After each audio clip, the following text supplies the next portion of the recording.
And in the Odyssey app at The Fan Rochester, the sports leader, 95.7 FM and AM 950, The Fan Rochester, an Odyssey sports station. It's time to start the show and talk about the sports we saw. Inside jokes and takes from Danger and Battaglia, Bills and the Sabres and the Amherst. Who gave a microphone to these jerks? Welcome to the sports bar, that's where you are. Welcome to the sports bar, that's where you are. Welcome to the sports bar, that's where you are. With Danger and Battaglia. Gino, do you ever get to the point in your life where every day starts to feel the same? You get into a routine, and when something falls out of routine, it sets you sideways, and you can't really, or maybe this is just me. This is Are a me you problem. talking about daylight savings? Because 1 hour will I hear a lot of people complaining about that. That's not what I'm talking about. In fact, I enjoy gaining an hour or getting an extra hour of sleep. If you're usually getting up at 5 a.m., then, yeah, you're now getting up at 4 a.m. if your internal clock is telling you to do that, and you get that hour back and you can get back on your routine. I'm talking about little things like I lost my glasses a few weeks ago. I lost my glasses a few weeks ago, Gene, and I don't know where they went. And I remember that just set me off for the day because now I'm thinking, where are my glasses? I don't know where they are. I don't lose things. These are readers, correct? Just the Yeah. Today it's my headphones. Today, the tools of the trade. You know, if you do what we do, you take pride in your cans. Well, I mean, you use the ones that are here in the studio. Like I know. I bought these in 2016 because I got Dave Kane, who was great, right? He's retired. The now. legend. He admonished me. He's like, dude, stop taking mine. Go out and buy your own. You plan on staying and working here, right? Yeah. Right. It's the tools of the trade. It's like you don't show up to a construction site without, the tools that you need to do the job. Mm-hmm. And for me, it's my headphones. I've had the same headphones. I've used the same headphones well over, I'm saying 20 years now. Wow. I've had them for probably 20 You didn't lose them, did you? No, I just forgot them at home like an idiot. Complete idiot.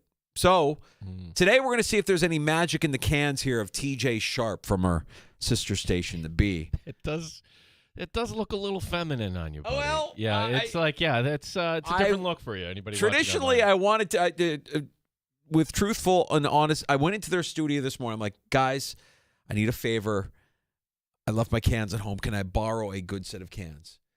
And Billy Kidd graciously offered his. He said, yeah, man, you can use mine. Just don't forget to return them. I'm like, I'm an adult. I'll return them. Not a problem. I just tried Billy's cans on. I don't know how he lives. I don't know how he lives his life that way. They were so uncomfortable. I don't know. His head is smaller or bigger than mine, or my head is bigger than his, or whatever it is. I tried them on. They're adjusted as big as they can go, and I'm like, no, these aren't going to work. Now, that said, because you just said that these are looking a little bit feminine on me, during the break, I might go try Billy's, and we might alternate. We might do a little headphone testing just to see a little A/B testing. I would always say it's radio. What does it matter? But we have this whole other audience on YouTube now. I'll do a little A/B testing here. We'll see whose headphones reign supreme. And then there's a wild card. Hope has her headphones in there too.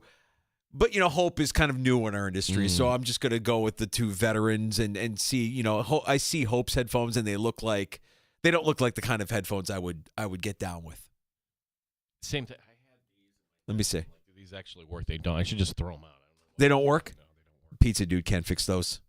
No, not worth the time. I mean, I've had my headphones for 20 years, primarily because of the help of great engineers like Pizza Dude, Bengineer, guys they're held together with just electrical tape and paper clips and who knows what. There's going to come a day where I'm just going to grab them out of my bag and they're just going to fall apart in my hands. I just know because they've been used to hell and back. But today so I'm a little, just slightly off center than where I normally am because of the new headphones that I'm using today. TJ's headphones. Thank you, TJ. Today, all right. Well, today is a day to recalibrate because yesterday was all over the place. Yesterday was wild. Yesterday was, and if you're a Bills fan, stop. Instead of Zeke. You just you say stud is hey Yeah. hey. I might get fined for that. Hey, come on. hey. I only know a few things in Italian. That's one of them. Yeah, I can't even do the thing with you because you're not really Italian. I am really Italian by my last name and my father's family, but my mother 100% Irish. So you're that's why I don't partially. look at partial. Of course you would say I- that. You're partial Italian. Yesterday, I think if you're a Bills fan, the general vibe I got was that you were agitated. You had the raised expectations. You thought, now is the time we're going to go shopping, and you got a lump of coal in your stocking. Can we recalibrate and go back to the, hey, that win over the Chiefs was pretty darn impressive. It wasn't perfect. There's things you can look forward to. And, hey, you've got a team that's in complete disarray, the Miami Dolphins. So, I don't know. We can bitch about yesterday and what didn't happen, or we can get back to, no, we don't want to. No, if you beat Miami by like over 3 scores, are we talking about the trade deadline? We're only going to bring up the trade deadline if something goes badly. We're going to forget about it pretty quickly if they win a few games here. Brandon Beane did speak. And I give him credit. He didn't have to. He didn't do anything yesterday. Bear with us here. This is a couple minutes of Brandon Beane explaining why there were no trades for the Buffalo Bills at the trade deadline yesterday. Yeah, you're right. You don't just have to do them yesterday. You gotta. We were talking about it earlier. It's not a store where you can just go in and say, "Hey, I'll pay $20 and I'll take this player," or I'll take. It takes 2 to be able to do it. And so, yeah, we're competitive. We're always trying to, not just on the trade deadline. We're always looking. We've made, I think, the Amari trade last year. We didn't make it on the deadline. We made it prior to. So we've been looking, having conversations. A lot of those conversations, Jay, people, if they're still seeing how their season's going to go, like several weeks back. And quite frankly, a lot of the conversations are, no, we're not going to move them. We're not going to move them. And then sometimes at the last minute, they agree to move them. Sometimes they stand pat. And you can look, and there's rumors out there, this person's available, that person's available, but then they're not necessarily available, and they don't get moved. And so if you guys just scroll, I'm sure you guys have done it, scroll all the names are available versus all the names that got traded. The list is this long of available. The list is this short that actually got moved. And so you've got to be willing to find a partner that is willing to do business. Now, we also have a cap. I can't take a $15 million contract and do that, with where we are in the cap. So there are constraints, just like when we go into free agency and I try and warn, hey, we're not going to have but so many dollars. We're not going to be fishing in the deep end of the pond, so to speak. But yeah, I'm still trying to work. There's conversations of, can you eat money, which those deals had to be done. If they were going to change their contract, that had to be done Monday at 4. You can't, it's one of the things I wish the league would fix, is where you can do, some leagues allow you to do that, a sign and trade. So there were certain players after 4:00 Monday that I could no longer do. Another part of that is we had a couple of conversions with a couple of our guys to give us a little bit of money to possibly get a few more options once we realized some of them were out of play for us Monday due to our cap. We did not do those, but we had them ready to turn in. You are allowed to do that if we were able to consummate a deal. Unfortunately, it takes 2 to tango, and we tried on quite a few, and a lot was just, we're not moving them, and some was, we ran into, a couple teams in our division were trading and couldn't get a lot of interest there. Okay, that's the only thing at the end. Okay, you did talk to the Jets. You did talk to the Dolphins, apparently. You did use the word in that 2-minute clip, conversations, 3 times. Remember, that word you're only using in a connotation of negativity, right? It's like you don't say it when you win. It's you a say loser when, phrase. Yeah, you don't. When something doesn't get done, when you're having a disappointment, you have a conversation. We've heard that word with great frequency from the Buffalo Sabres organization through the years. We've had conversations with Jack Eichel. We've had conversations with this free agent. We had conversations with nothing comes from conversations. Action. A player who's not performing. Yeah, we have. Those are the tough conversations you have to have. Yeah. No. And do not use that word moving forward, Brandon. That would be my advice.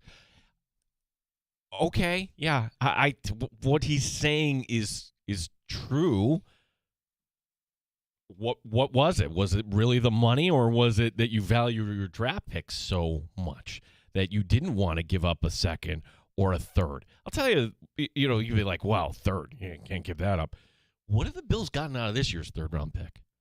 I'm a little concerned that Landon Jackson is going to be one of these guys that we're going to get to Fisher next year, and we'll say, this guy better show up, or he's it's on a the crapshoot, man. I mean, like, what are you going to get out of a fourth-round pick? You might get Deion Walker, right? Like, Sure. So every pick has value if you hit on the player, if you get the right player. Christian Benford, right? Like, late-round picks do matter if you hit on the right player. You get the right guy, the guy with the right attitude, the guy with the right work ethic, the guy that fits your culture, the guy that has the talent. So you hold on to your draft picks. You don't make a move at the trade deadline. You see a few other teams clean house. You see a few other teams get a little bit stronger. And time will tell if these moves are all worth it. But the Bills aren't excluded. It's not like they're the only team that stood pat at the trade deadline. More teams did nothing than moved players. Yeah, it says it's a net zero, meaning, okay, you want to talk about the Colts. I guess we can have that conversation, what that will mean for them. Are they, how legitimate a contender are they? Are we going to have a conversation? It's a loser word. We're not going to have a conversation. No, we're not about going to the have a Colts. conversation. We're going to tell you what's up. Yeah, thank you for pointing that out. Brandon Bean getting into my head. Kevin Adams getting into Brandon Bean's head. No, don't become a product of this environment, Gino. No, we have to detach ourselves from that environment. We don't use that word. Conversations kill. Who sung that song? Ooh. Who was that? That's a 90s song. 90s grunge, if I'm not mistaken. Yeah. I'm looking it up. You look that up. I'll finish my point without using the C word.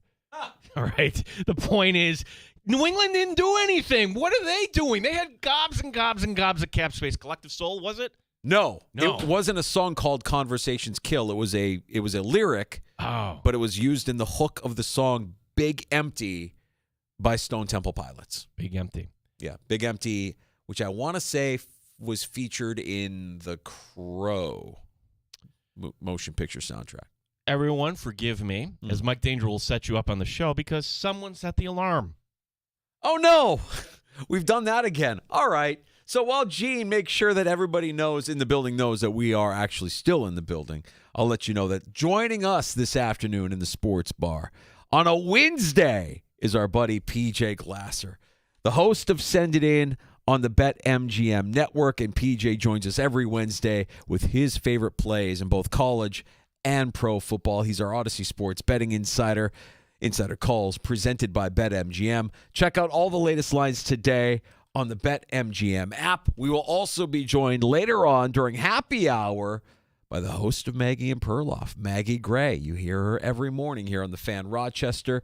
She's Bills Mafia, and she will stop by just after 5 o'clock. She has takes on the Bills. I'm sure she has takes on what the Bills didn't do yesterday, or maybe we're just saying, hey, let's move on to Miami.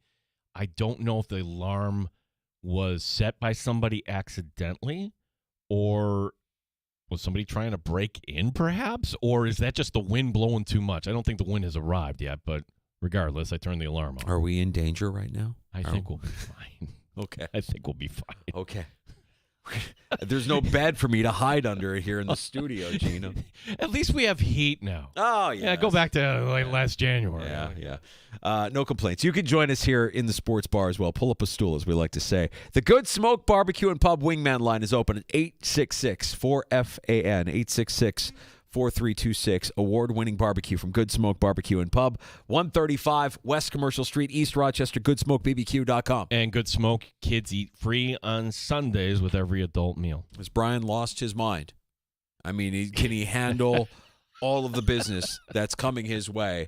The food at Good Smoke is next level, otherworldly. So I voice his commercial, so I always know what's coming up, and I can't believe I'm doing all these holiday ads, right? Just Yeah, I'm voicing this commercial talking about the Thanksgiving feast and cater and everything. Like, I'm thinking, why? Yeah, if you really don't like, why not go that route? That's going to become a thing. Yeah. Or just smoke the turkey, man. I'm telling you, smoked turkey is a revelation for me. Smoking the turkey every year now, I look forward to doing it. It's the most unbelievable tasting turkey I think you can make. I'm a big proponent of smoking the turkey. I imagine Brian is smoking some turkeys for Thanksgiving. That would be it. That's the move at Good Smoke. Love that. And while we're giving clients and sponsors and friends of the show some love, let's go ahead and let you know about a couple of special days happening next week here in the Sports Bar. Next Thursday. What is special about next Thursday? Well, we're celebrating the return of Nighthawk lacrosse, and that was an interesting offseason, was it not? But the future is so bright with the new ownership, and this roster is kind of loaded. So the Nighthawks are having their kickoff party once again at Three Heads Brewing. Players on site. We'll get some more details here, and of course, the Nighthawk Hazy IPA, the re-release of that. You and I got to open that up the first time around. Yes. The big fan. Yeah, of the Hazy Dan Carey, IPA. the GM, serving us, which was pretty wild. We haven't been at Three Heads since the draft. We're way overdue. So we're going to be at Three Heads Brewing coming up Thursday of next week. So mark your calendars. A week from tomorrow. Yes, that's correct. And then Friday the 14th, we're back at Remedy inside of Finger Lakes Gaming and Racetrack, where Mike Danger and I will eat. We will eat and eat and eat and enjoy the sports that are going on.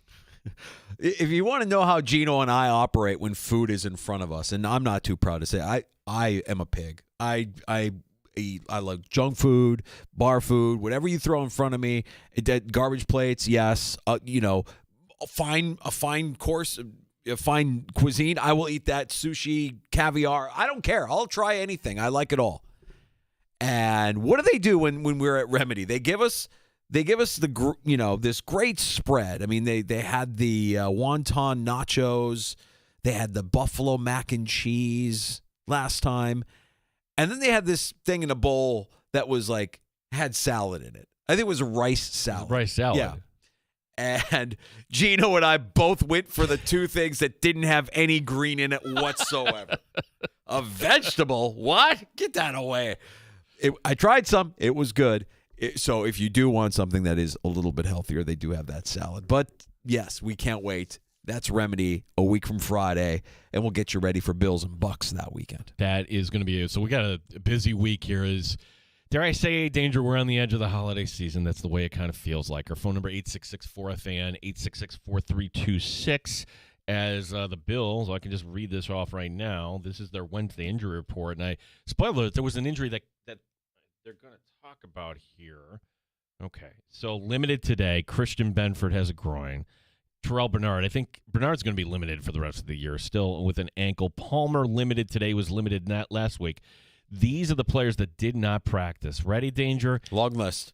A.J. Epinesa, concussion. Didn't know about that. Taron Johnson, no surprise. Daquan Jones, no surprise. Shaq Thompson, no surprise.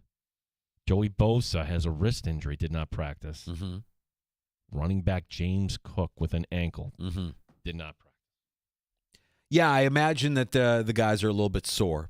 And the Cook injury was a surprise. That occurred during the game. And Sean McDermott, I think, was basically saying, hey, look, he's sore. Give him a day. The Bosa injury, there's a clip floating around where you could see him favoring the wrist in the Chiefs game after a play, but he stayed in the game. So I imagine, again, give it a little rest, see how you feel, and hopefully you can see these guys get back on the practice field here before the weekend. Cook being out, against Miami, if it does come down to that, he gets a week off, I'm not going to stress that, man. Ray Davis should have himself a day. It's load management time, because driving into that, I'm thinking, if Taron Johnson is healthy, but he's not 100%, give him another week. Cam Lewis was very good against the Chiefs. He's maybe a little bit more spry, a little bit more athletic, a little bit more fast. Yeah, same thing with some, like Bernard was out there, but did he look like himself? Could you see less reps for him? it is one of those secret load management type games here. I just think that, we don't call it load management in the NFL because that as soon as the season starts, none of these guys are actually 100%. Like you could come up with an injury for any of these guys at any point in the season and say they need a week or they need 2 weeks. And if that's the case, take advantage of that. If going into an inferior opponent like Miami, can we get by with Ray Davis and Ty Johnson? Yeah, we probably can. Can we get by with Cam Lewis? Yeah. I mean, it's not ideal, but sure. Okay. Can we get by without, if both Epineza and Bosa are out, who's rushing the passer? Rousseau and? Yeah. Kingsley Jonathan. Yeah, one of the new signees to the practice squad, right? Another familiar name.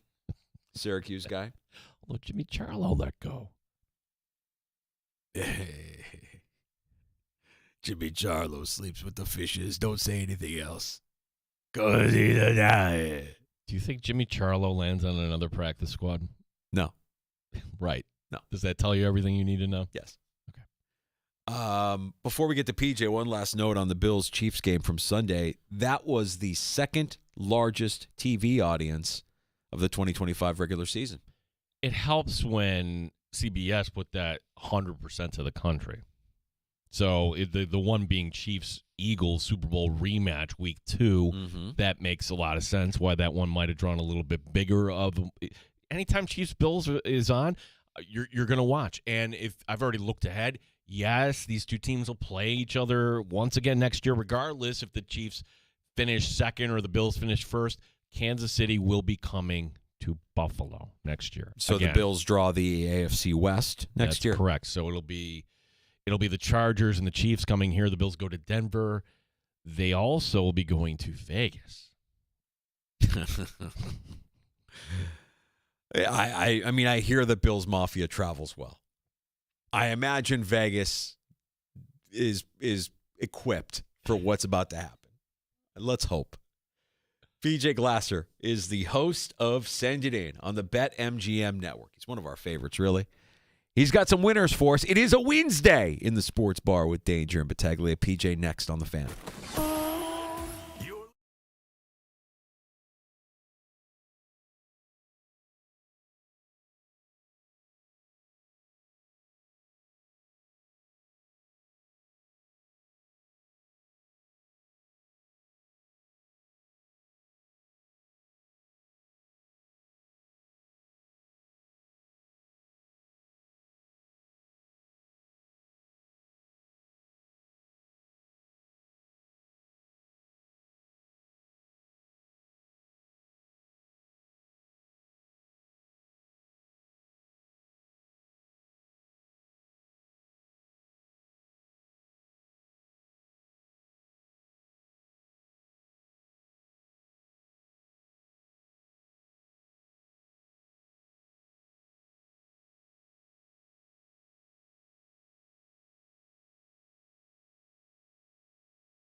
Rochester Sports Update. It's hockey night tonight in the Flower City. The Amherst hosting Syracuse. Don Stevens and Andrew Mossbrooks will be by at 7 o'clock tonight with the call.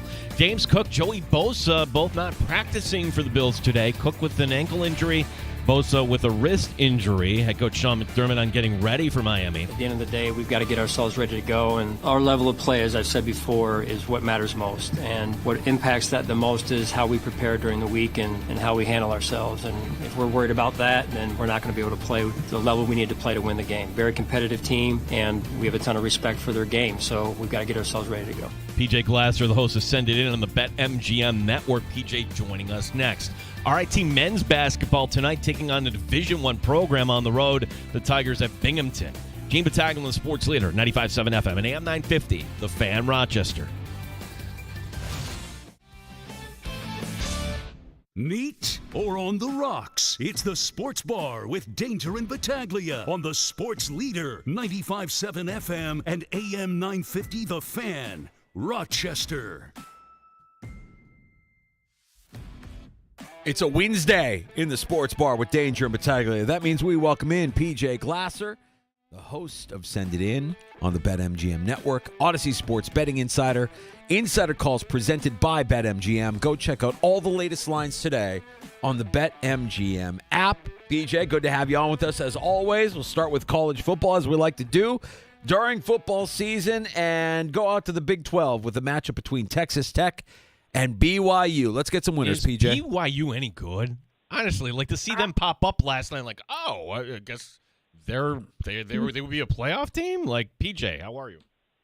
I'm good, guys. No, I don't think BYU is any good. We see teams like this in college football every year. Virginia kind of falls into the same boat where they're either undefeated or they have one loss. And look, I mean, you got to give them credit for winning all these games. And BYU, they have gone on the road. They've won at Utah. They won at home against Utah. They won at Iowa State. I mean, they've won some decent games, but Texas Tech is head and shoulders the best team in that league. Baron Morton, the Red Raiders starting quarterback, he missed a couple games, guys, but when he's been in the lineup for Texas Tech, they have beaten every opponent by at least 23 points. So they're a different team when he's under center. They have the best roster in the conference, the best defense in the conference. And, I mean, just look at what the line's telling you, right? It's a top 10 game. You got undefeated BYU, and they're giving you 10 points with BYU. So I like Texas Tech in this spot. I think they're going to roll on Saturday. When I think Iowa football, I think of boring football. I mean, honestly, but they win, right? It's hard to kind of go against their whole plan here, PJ. And it's a team right now that has only one conference loss. But here comes Oregon. Is there a play you like here in this game, Oregon at Iowa? Super interesting game, guys, because, you look through the Ducks schedule, and at the time we thought the Penn State win was a really good one going into the whiteout and winning in overtime, but obviously Penn State hasn't won a game yet in Big Ten play, and that win just keeps getting worse and worse and how it's aging.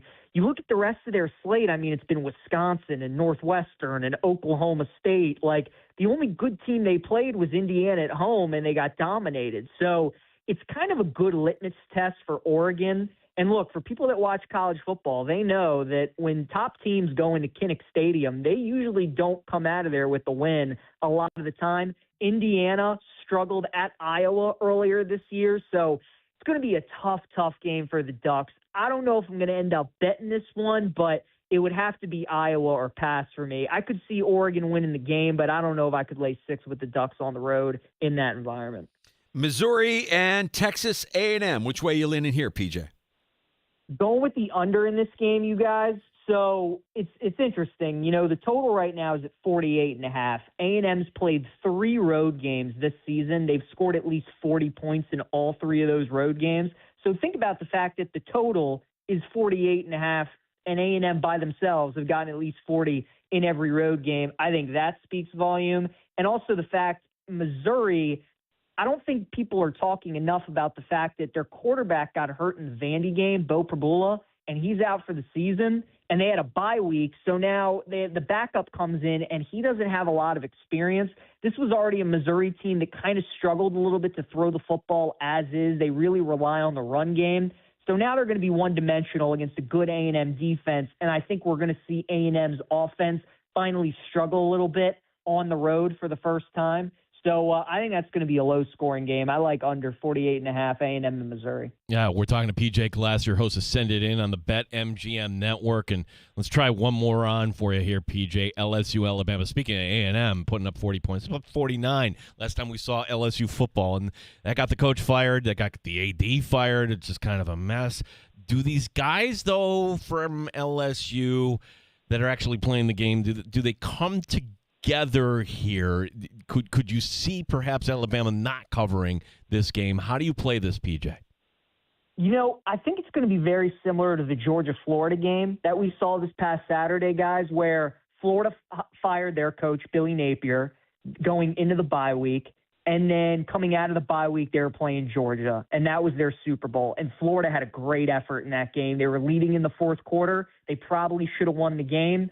I think it's similar for LSU, right? It's kind of been a lost season. They fire Kelly going into the bye week, and now here they come out and they get to play Bama on the road. So this is kind of their Super Bowl, right? I would expect a max effort from LSU in this game. I think Bama wins, but, you know, this line has gone from 12.5 to 10, and there hasn't been any buyback. You know, it hasn't gone back up to 10.5, hasn't gone back up to 11. It was kind of similar with the Bama-South Carolina game where it went 13.5 to 11.5, and we didn't see any buyback, and we saw how close that game was. So I think this is going to be a tough one. We all thought after that Clemson game, LSU was a top 5 team in the country. I think we're going to see some of that in this one. I think their defense plays really, really well. I think their offense is able to score enough points to keep it within the number. So I think that's going to be a good game Saturday night. I like LSU plus the points. So, PJ, just a general college football question, because it is wild. You mentioned Brian Kelly getting fired, Hugh Freeze getting fired. The high-profile Napier, all the high-profile schools that have let go of their coaches here mid-season. You know, I'm curious as to how you see, if you see, the plate tectonics of college football shifting here within conference, or is it just this is the new world and some of these schools that want to be relevant or want to get into the playoff just don't have it in terms of the NIL money to get the talent that you need to get into the college football playoff?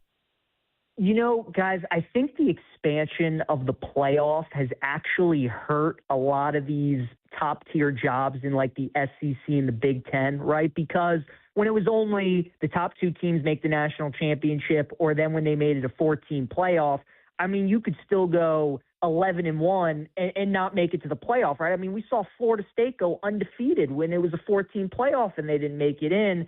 But now when you're at a school like LSU, Florida, Penn State, and all you really have to do every year is go 10-2 to make it to the playoff, and these coaches at those schools aren't even doing that, I think it's really hurting a lot of these schools, you know, and it's really hurting a lot of these coaches. And I think this is kind of just the beginning. I mean, this coaching carousel is going to be nuts, right? But again, whoever are the coaches that take over these high-profile jobs, like the expectations aren't going to change. You know, when you're the head coach at LSU, Florida, Penn State, even Auburn, I mean, if you don't make it to the playoff every year, that's considered a failure. So especially at a school like LSU in Florida that have won national championships pretty recently. They're used to obviously competing and being in the SEC. So I think the expansion of the playoff, guys, and now that a lot of these schools look at the fact like we can still lose 2 games, maybe even 3 games, especially in a season like we're having this year, and still make the playoffs. And when those coaches aren't even doing that,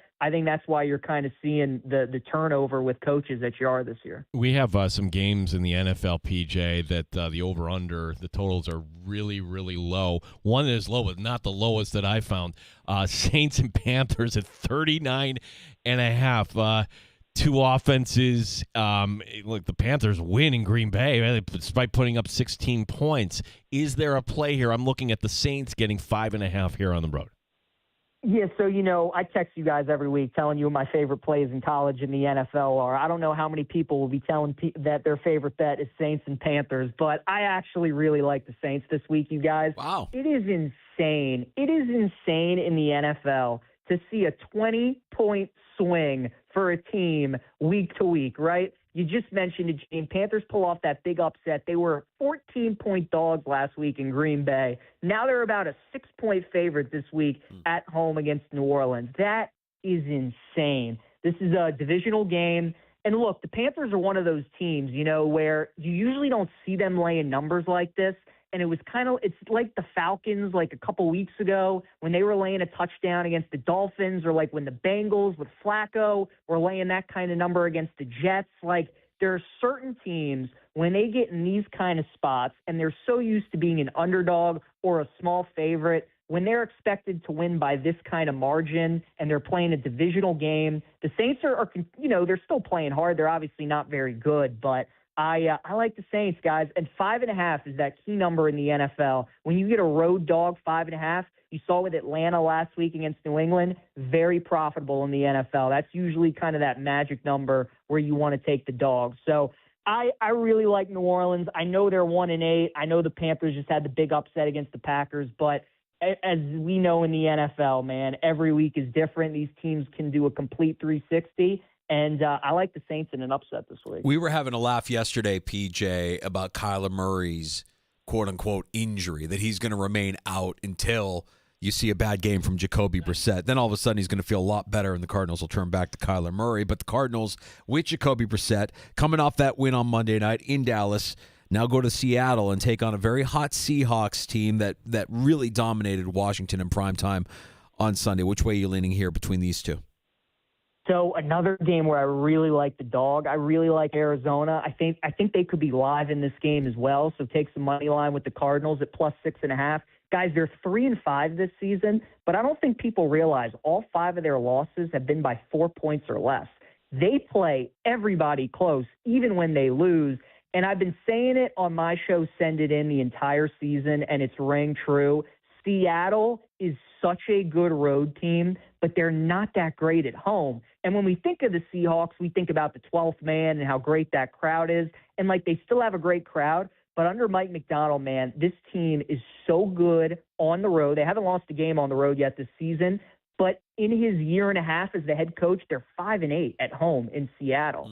So you want to fade them when they're at home. The Cardinals play everybody close. I like the fact that it's Brissett playing again. And we're getting to that time of the year, guys, where we're starting to see divisional opponents playing for a second time. And we all know the old saying, it's tough to beat a team 2 times, but it really is. So I think Arizona's got a ton going for them in that game. And I like the Cardinals plus the points. It's pretty wild. You could trip a lot of people up. The team with the longest road winning streak in the NFL, it's Seattle.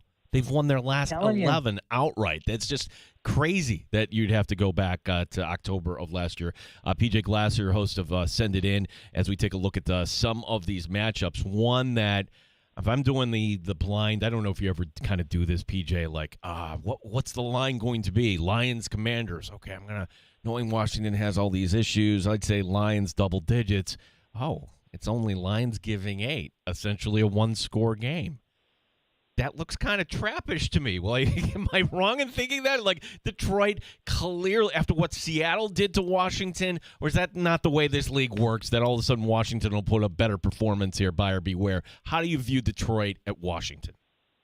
I think with certain teams, Gene, I think that's a good line of thinking. But I think with Detroit, man, you're good laying the points this weekend. There are a bunch of reasons to like Detroit. The first one, guys, their last 12 games that they've lost straight up, the next game they're 12-0 straight up and against the spread. So they are the ultimate bounce-back team. If you want to bet a team to bounce back after a loss, it's Detroit. Not only do they win, they also cover the numbers. So that's one. The second thing, I think the Jaden Daniels injury is a huge thing for that Washington locker room. Their season was already probably over. But now when you see him go down and with the way you lost that game, that might just be the soul crusher to Washington's season, kind of one of those games that just deflates the balloon on their season. But then the other reason why I really like Detroit this week, keep in mind it's a revenge game. Obviously, Washington beat them in the playoffs last year. And I don't know if you guys remember a couple years ago when the Lions lost to Dallas on that Monday night game, where we clearly saw the Lions offensive lineman tell the ref he was eligible. They told him he wasn't when they caught the 2-point conversion. Detroit should have won. The next year those two teams played, Lions and Cowboys, the Lions won 47-9. So Dan Campbell is that kind of guy. He's petty. He's out for, revenge and blood, and he wants to run up the score and all those kinds of things. So, yeah, guys, I'd lay the lumber with Detroit this week. I felt like a sharp last week, PJ, because I was saying all week long to anybody who had listened that the Colts were going to fall to the Steelers at home, even though the Steelers had lost 2 straight. The Steelers now taking on a beat-up L.A. Chargers team. Their offensive line is held together with duct tape and bubble gum, and it's in L.A. Pittsburgh travels well. It's going to feel like a home game for the Steelers, and probably a little demoralizing for the Chargers. I'm curious to get your take on the Steelers here going into Week 10. Guys, I just have to say, as a Ravens fan, that was the most obvious Tomlin voodoo Steelers spot of the season last week, right? I mean, you get the Colts just on fire, going in there, turn the ball over 6 times. I mean, just unbelievable. But this game this week, so, I mean, that's part of the handicap. Like, the Steelers beat the Colts. Fellas, they had 6 turnovers. They forced 6 turnovers. They only won the game by 7 points. So that defense, when they're not forcing turnovers, still a big question mark for me. And I think a lot of people this week, if they like the Steelers, the big talking point is going to be Joe Alt's not playing for the Chargers. And I get it. I mean, it's like Lane Johnson, Trent Williams, Joe Alt. When those 3 are out for their respective teams, their teams normally don't win. But also keep in mind the fact that a couple of weeks ago, the Chargers were a 2-point favorite at home against the Colts when Joe Alt didn't play. Now they're a 3-point favorite at home against the Steelers when Joe Alt's not playing. I understand the Steelers just beat the Colts, but again, they needed 6 turnovers to do it. I still think the Steelers are frauds. I still don't think that defense is any good. And I think the Chargers right now, they're starting to get into a little bit of a rhythm. So the Joe Alt injury is a massive deal. I don't expect the Chargers to turn the ball over 6 times. I think their defense gets some stops as well. So I like LA minus the 3. PJ, let's go back to the month of September where the Buffalo Bills in the fourth quarter are actually tied at home with Miami. The Bills a double-digit favorite. What is going on? The Bills take a 7-point lead. Dolphins get the ball back. Dolphins start moving the ball, and you start thinking, wow, this is actually, they're going to tie it up. Nope, Tua shows up, throws an incredibly dumb pick, and the Bills end up winning by 10. So my question here is, this time around, to us here in Western New York, this feels much different. 2 teams heading in completely opposite directions. Are you comfortable enough to lay the 9.5 in a divisional game, though? What is the play here? Buffalo at Miami. So I'm not going to bet this game this weekend. Miami's a tough team to judge right now because, McDaniel's going to be gone at the end of the season. I'm surprised they don't rip the Band-Aid off. Obviously, they parted ways with Chris Greer, the GM, but I'm surprised they just didn't pull the plug on McDaniel with them. The Bills, I think they've found something, out of that bye week against Carolina, running the football and sticking with that. Josh was really good in the game against Kansas City as well. I think the Dolphins-Bills game this week is going to go similar to the Dolphins-Ravens game on Thursday night, where I think the Dolphins are going to be able to move the ball between the 20s on Buffalo's defense. But then what's going to happen when they get into the red zone? Are they going to have turnovers? Are they going to settle for field goals? Are they going to score touchdowns? And when a game kind of, to me, comes down to that, like I know they're going to be able to move the ball a little bit, but then are they going to be able to score touchdowns? I kind of just want to stay away from it. And you guys would know this better than me, but I feel like the last couple of years when the Bills have been in this kind of situation, divisional big favorite, like I feel like they either destroy the team or they tend to lose the game outright sometimes. So I don't know. This game could get wacky, but I'm staying away because I think Miami's offense should be able to move the ball, but it'll just come down to whether or not they're scoring touchdowns or kicking field goals. If they score touchdowns, they'll cover the spread. If they don't turn the ball over, then the Bills should win the game by 20. All right, PJ, I'm going to ask you a question related to Survivor football because it's Week 10.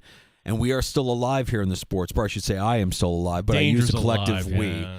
And whereas last week was a simple pick, we went with the Rams over the Saints, and we didn't sweat whatsoever. This week, when I looked at all the lines, and I follow all these rules, and I try to run everything through the filter of what is the best game to pick, I hate that I went to a neutral site game, but I also kind of think, well, Indianapolis isn't going to turn the ball over 6 times against Atlanta, are they? What Falcons team is going to show up in Germany? We went with Indianapolis. Talk me out of it. Ooh, so you don't have the Lions left, Danger. You've already used them. Use the Lions. You've used the Lions, okay? Because that would obviously be option one. I love the fact that you're not using Carolina. I think they're the trap this week. Not using Carolina, not using the Browns, not getting too cute with it. Looking at good teams only.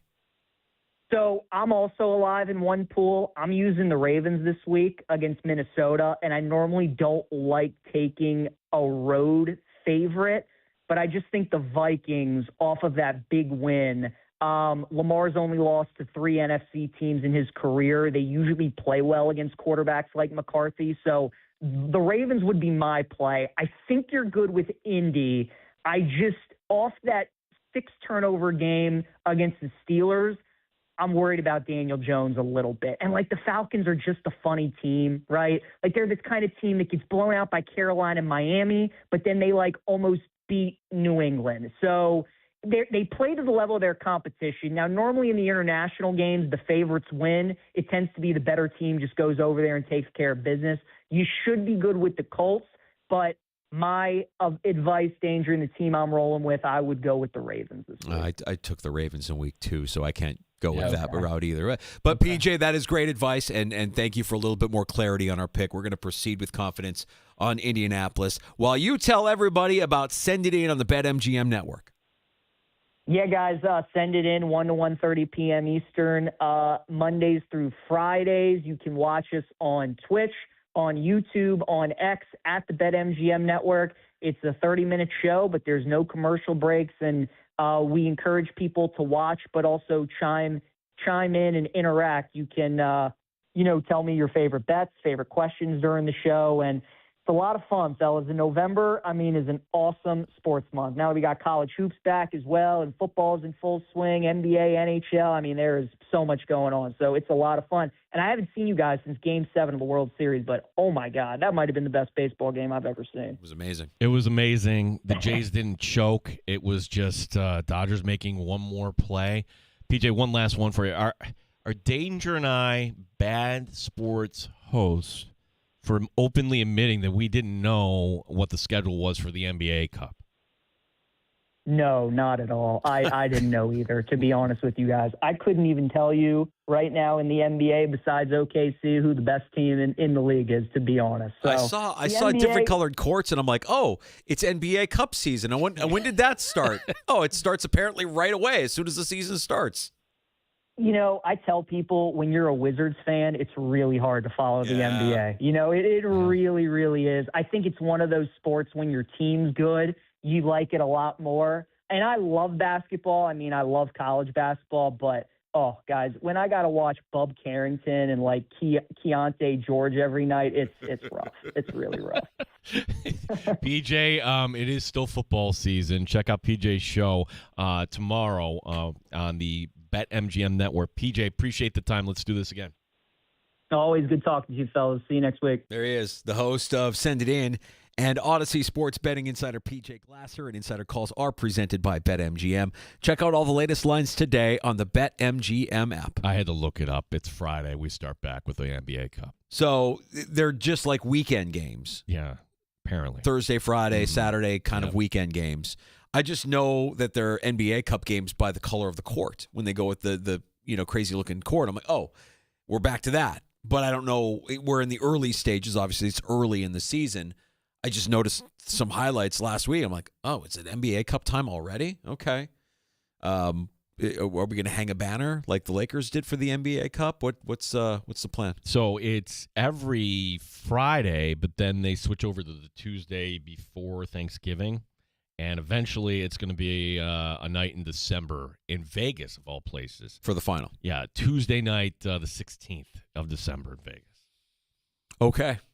There you go. You've got your – I still don't know what the schedule is, Gino, but they're in groups, and it's group play right now, and they got to narrow it down based on what? You would think that maybe the winning team would get, like, the golden ticket to the postseason, meaning that's what would draw me in as a viewer, meaning, okay, you win as a fan, oh my gosh, it doesn't matter what happened, we're guaranteed the A seed, and then you come up with some sort of formula that would improve your standing. It would add more to it. What's in it right now? Oh, hanging a dumb banner and the players get a bonus. Well, who cares? The players getting the bonus is the reason why they do it, right? Right, but You for a wanted to fan, play. fan, why would you care about this? Yeah, no, it's tough. And yesterday, Gino's referencing a moment yesterday in the show during shots where we're like, the NBA Cup is happening. Do we even know about the NBA Cup? What's going on with the NBA Cup? Okay, so this is the third NBA Cup. Mike Danger, who has won the previous two? Go. Oh, I want to say the Lakers won it. They won it the first year. And they made a big deal out of it. They hung the banner and the whole thing, right? They mocked it, yeah. Was it last year? I want to say it was Milwaukee. That's correct. And I remember this because our buddy Bart Winkler spoofed it. It's a weeknight in December, and he went to the parade route thinking, okay, where's the parade? Where's everybody? He set up his chair. There was no NBA Cup parade for the Bucks. Downtown Milwaukee looks like downtown Rochester. What a sham. Like, whoa, that's terrible. Hate hearing that. We got more on the way here in the sports bar. Sean McDermott speaking to the media. Brandon Beane speaking to the media. We have an injury report from the Buffalo Bills today. Their first day back at practice in advance of Sunday's game in Miami. We should have some McDermott McLies coming up. I believe we will have some my McDermott goodness. McLies as The well. machine is going to be steaming with all the lies coming up. Playing against Miami, you would expect so. Maggie Gray from Maggie and Perloff here on the Fan of Rochester every morning. We'll be stopping by during happy hour as well. We'll get some Bills takes from her. We have plenty of time for your calls if you want to join us as well at 866-4FAN, 866-4326.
Fan Rochester. Okay, I have to tell you, I was just looking on eBay where I go for all kinds of things I love, and there it was. That hologram trading card. One of the rarest, the last one I needed for my set. Shiny like the designer handbag of my dreams. One of a kind. eBay had it, and now...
And W239BF Rochester. The sports leader. 95.7 FM and AM 950. The Fan Rochester.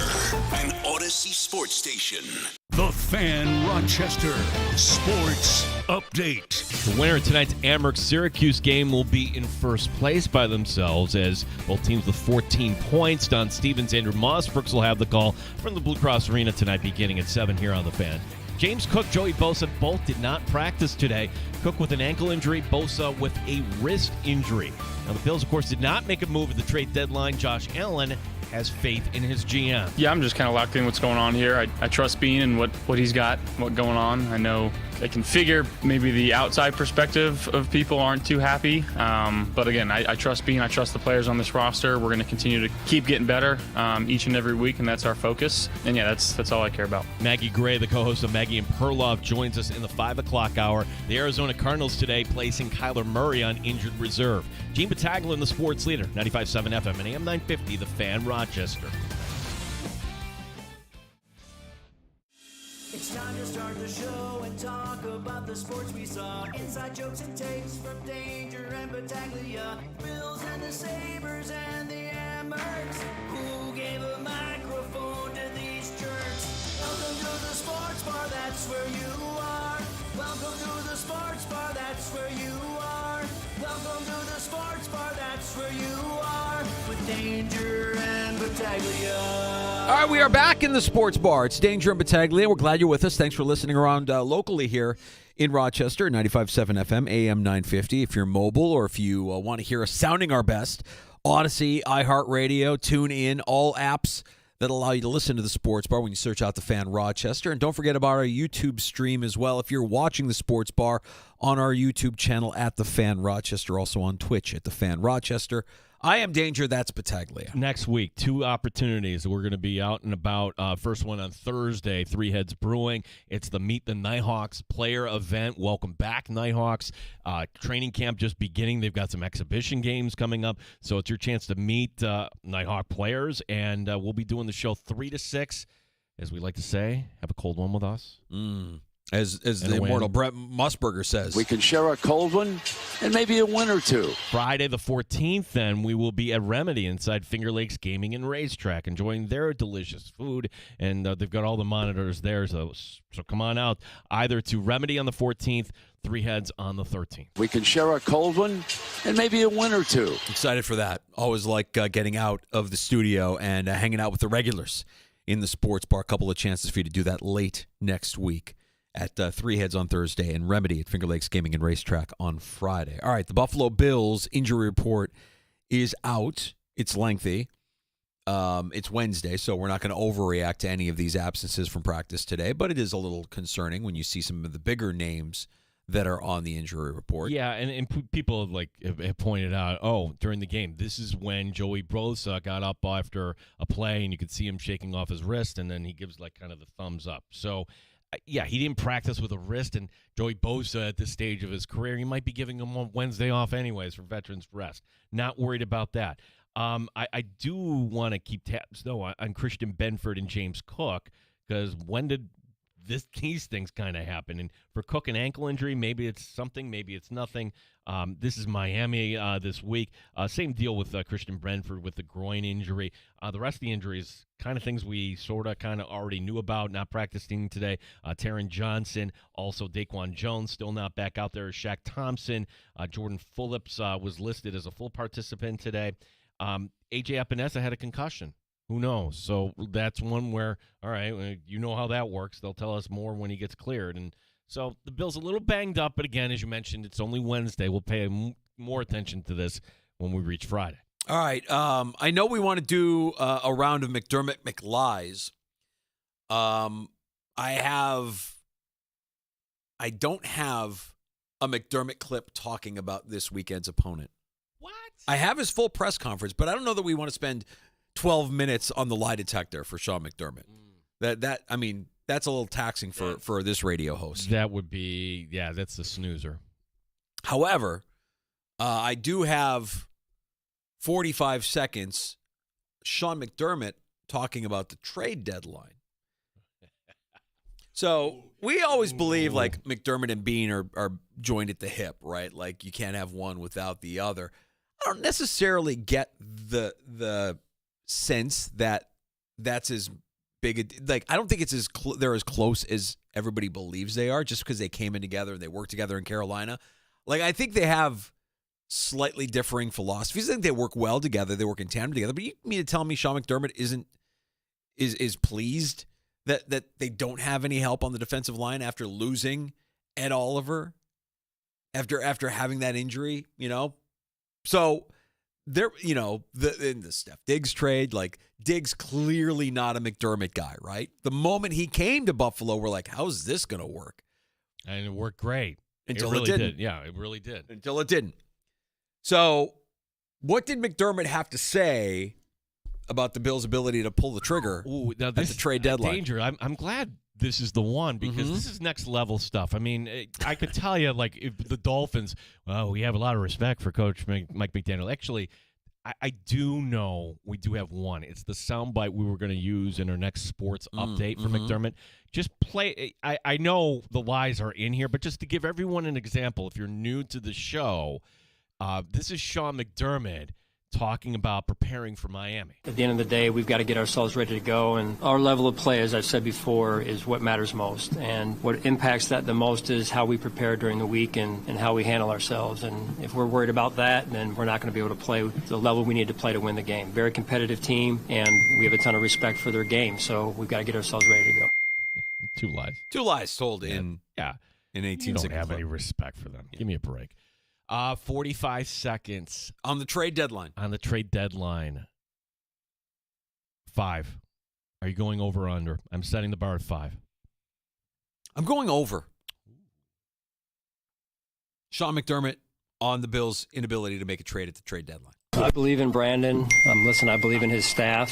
And as a coach and a coaching staff, you're always looking for those quality players that you feel like can exponentially increase your odds of winning. I think any coach or coaching staff would say that. Sometimes deals work and sometimes they don't. Sometimes it comes to fruition and sometimes it doesn't. It's a high demand time of year with the window that just passed. So I love our team. I believe we can win, and the reason is we've got guys who are buying into playing as a team, playing for one another. We've got a culture that's ripe and a coaching staff that knows how to develop players.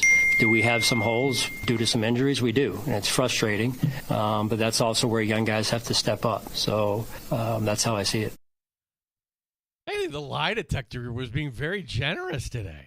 Very sensitive. Very sensitive. Very like, sensitive. I believe today. in Brandon is a lie? Very sensitive. Right out of the gate, he's telling lies. He's not believing Brandon or his staff. Right out of the gate, he's telling lies, Gino. He don't believe that. All right, maybe the McDermott lie detector was a little bit sensitive today. We'll have to recalibrate it. Maybe we'll do it again later, recalibrate it, and see how many lies he actually told.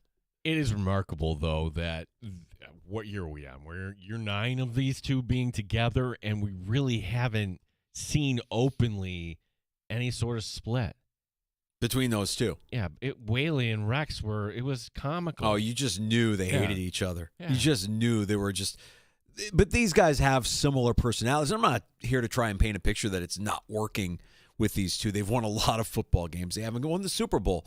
But, yesterday we had Michael LaFlorio from NFL Network on with us to talk fantasy football. But we give him the floor to talk about the Bills because he's Bills Mafia. And, man, his frustration, he sounded like a sports talk caller when he was venting about Brandon Beane. We just cleared the dance floor. Yeah. And look, if you want to vent, unless your name is Luke, by all means. Yeah, Luke is banned. 866-4FAN.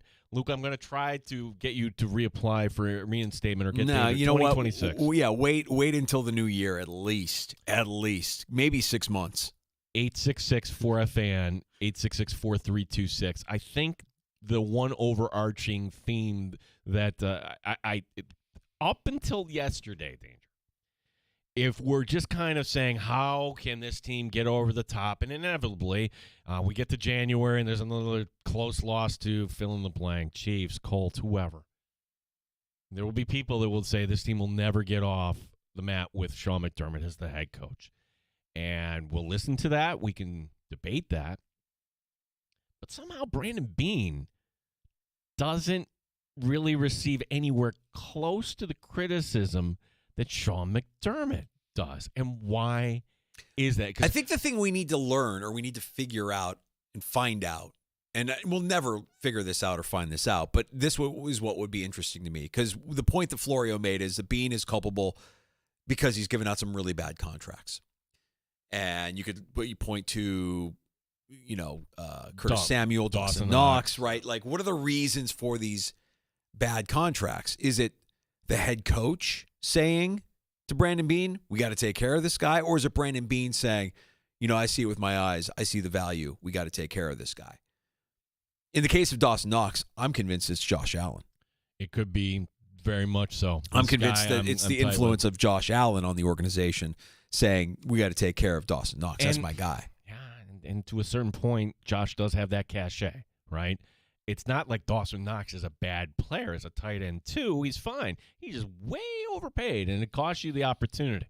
Curtis Samuel, we would look, and when we get to the end of this year and it falls short, we're going to be talking about all the contracts that were handed out. And ironically, the one that came together at the last very second, the one they didn't want to do, was the one that worked. That guy might end up leading the league in rushing yards. Yeah, it is funny. So there's between McDermott, Beane, and I'm going to include Allen, because I think Allen's influence matters. I think you want to keep Allen happy. You want to keep your quarterback happy. Like, I wonder how involved Allen was in the selection of Keon Coleman. Did they run that by him before they pulled the trigger on Keon Coleman? Hey, we're going to get you this guy. What do you think? Does Allen scout? Does Allen know who these guys are? Does Allen hear through other circles about players or other schools about players? I don't know. Well, see, that's where I would be like, no, I'm sorry. Right. You are not qualified. When he gets here. Or do you give him, like, before the draft, here are the 5 guys that we like. Who do you like? Here are the 3 guys that we're looking at. Who do you like?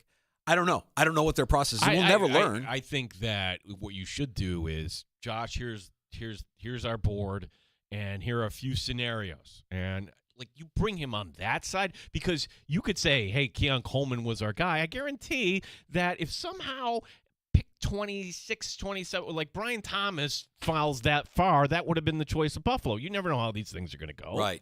Yeah. Beane giving out those contracts, though, is it Beane or is it McDermott saying, Khalil Shakir is a culture guy. He's one of us. He's a football player. That's a guy we need to take care of. We haven't even talked about the other guy who never talks anymore in front of the media. Like, is that Pagula saying, I want this taken care of. Get it done. I that would surprise me that Terry Pagula would be such a fan of Greg Rousseau that he'd be saying, we need to get this and be ahead of the market. Right. That's right. Yeah. How much does he get involved? We do forget about that. Ultimately, that's the guy that's signing the check. Yeah, and we have to remember, and I'm going to give Beane a little credit here, because when he came over, this wasn't a destination. It was a sentence. Meaning, you're going to go to Buffalo. Well, hey, if you want to go to Buffalo, look, we'll overpay you. You've got all these guys to take a wee bit less on the open market. Christian Benford bad example, but like at the time when he got that extension, we're like, wow, it's a little bit below market. Now, if he was on the open market this year, it'd probably be even lower, in my opinion.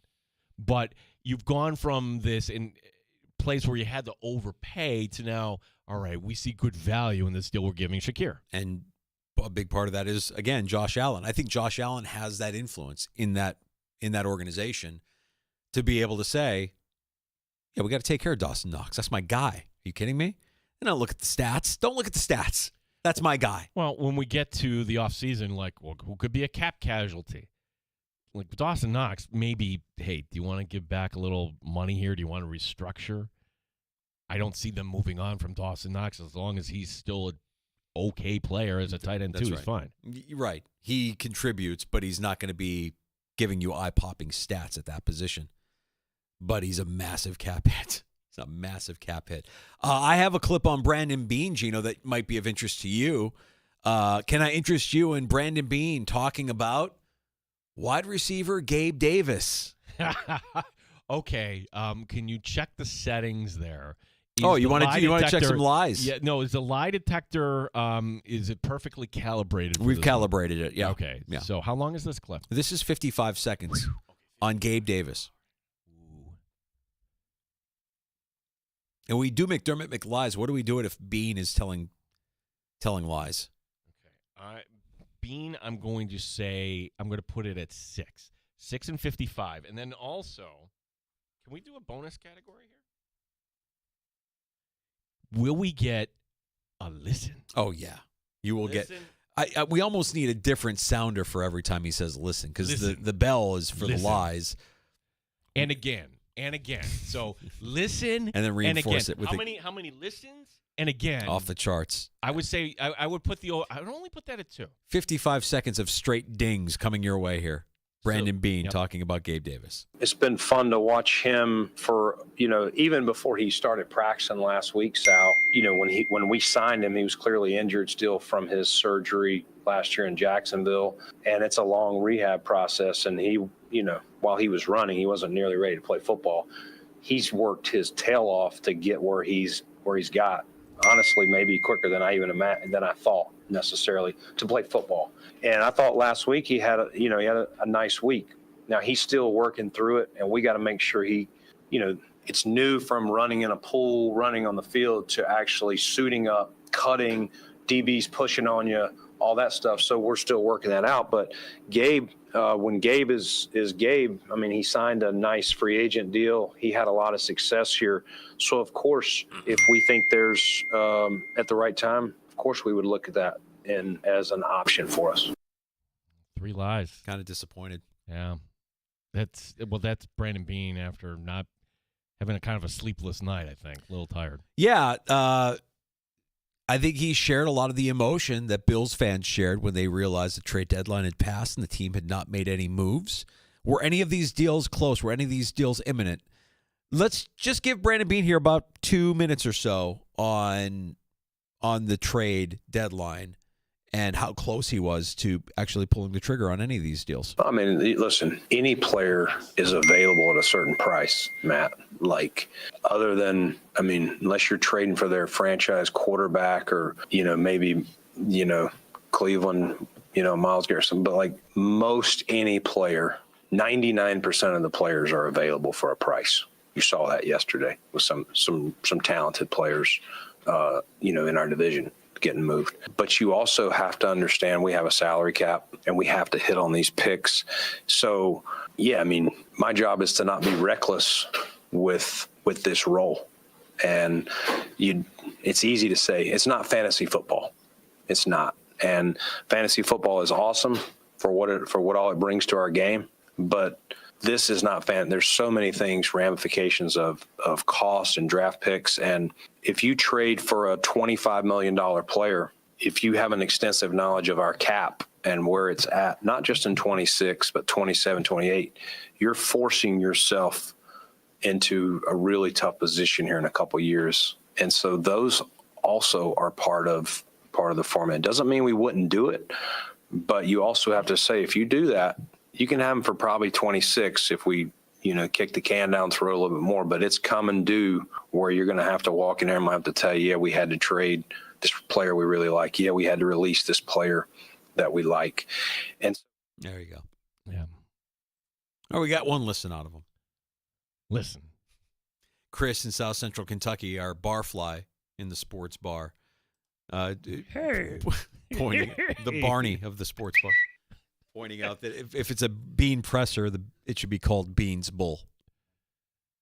Gonna get a verdict? McDermott McLies and Beans Bull. What do they say? What does the peasantry say? I don't know. Well, to use another Simpsons, Chris, you tried and you failed. Never try. Let's take a quick break here. We have more coming up in the sports bar. Oh, yes. Can we talk about the upcoming quarterback carousel? Because we do have some news this afternoon that one quarterback, I don't know if we're going to see him ever again with his current team, which I think he would have some value here. And it leads me to think, okay, this guy land in Pittsburgh? Does he go somewhere else? What about the guy the Bills are playing this week, too? They're a disaster down there. Yeah, we'll talk about the upcoming quarterback carousel. These are problems we don't have to worry about, thankfully, in Buffalo. And we'll also have Maggie Gray joining us here during happy hour just after 5 o'clock. Your calls are always welcome at 866-4326. Join us, 585-866-4FAN.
update. Tonight in the Flower City, the Rochester Americans looking to take over first place. They take on Syracuse, a team they're tied with atop the North. Don Stevens and Andrew Mossbrooks will have your call tonight beginning at 7 o'clock. The Bills a bit banged up. Now it's only Wednesday, but it's noteworthy that James Cook and Joey Bosa both not practicing today.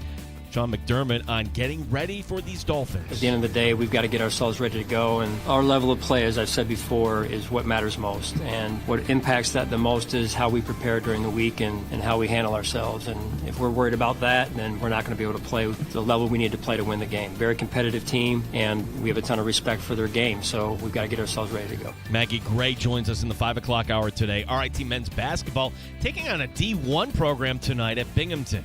Gene Battaglia, the sports leader, the Fan, Rochester. Pull up a stool and join us. 585-866-4FAN. 866-4326. The Sports Bar with Danger and Battaglia on the Sports Leader. 95.7 FM and AM 950, The Fan, Rochester. Gina, we were laughing yesterday and brought it up with PJ earlier today that Jacoby Brissett will start at quarterback for the Arizona Cardinals until he has a bad start, in which case we'll hear Kyler Murray's name called again. This news shouldn't surprise us. And Call of Duty did release, I think, or Battlefield. One of the first-person shooters just released a new game in recent weeks, and Kyler Murray in Arizona has been placed on IR. It reminds me, like, a friend of the show, Dave Savage. He had to have some surgery, right? Like, he told his wife, hey, the new NBA version of Madden came out. It's like, can you pay? Like, why? Well, I'm going to be recovering. Like, oh, okay, yeah, that's fantastic. You're just going to sit and play video games. Well, I can't move around. What else am I going to do? Yeah. Sure. Yeah, I recovered from a torn ACL. I was back to work in 4 days. That was the level of sympathy I got in my house. You're good? You can walk? You wear that bulky brace? Go ahead. Get back to work. No NBA 2K in my house. Murray on injured reserve. We knew Brissett was going to start against Seattle this weekend. But when I think about Murray going on injured reserve and everything that's going on with Arizona and with Kyler Murray, this is probably it. This is it. His dead cap figure next year, Danger, only 53. I say only 53. Once upon a time, we'd be like, and clutch our pearls, but you can get somebody to offset. His base next year is only 22. So for somebody who's yet going to, next year he won't even be 30 at that point. I don't know. Has anybody ever considered Kyler Murray a top 10 quarterback in this league? He's the next, okay, we can't find anything better here in Pittsburgh. To me, that feels like kind of a Steelerish move.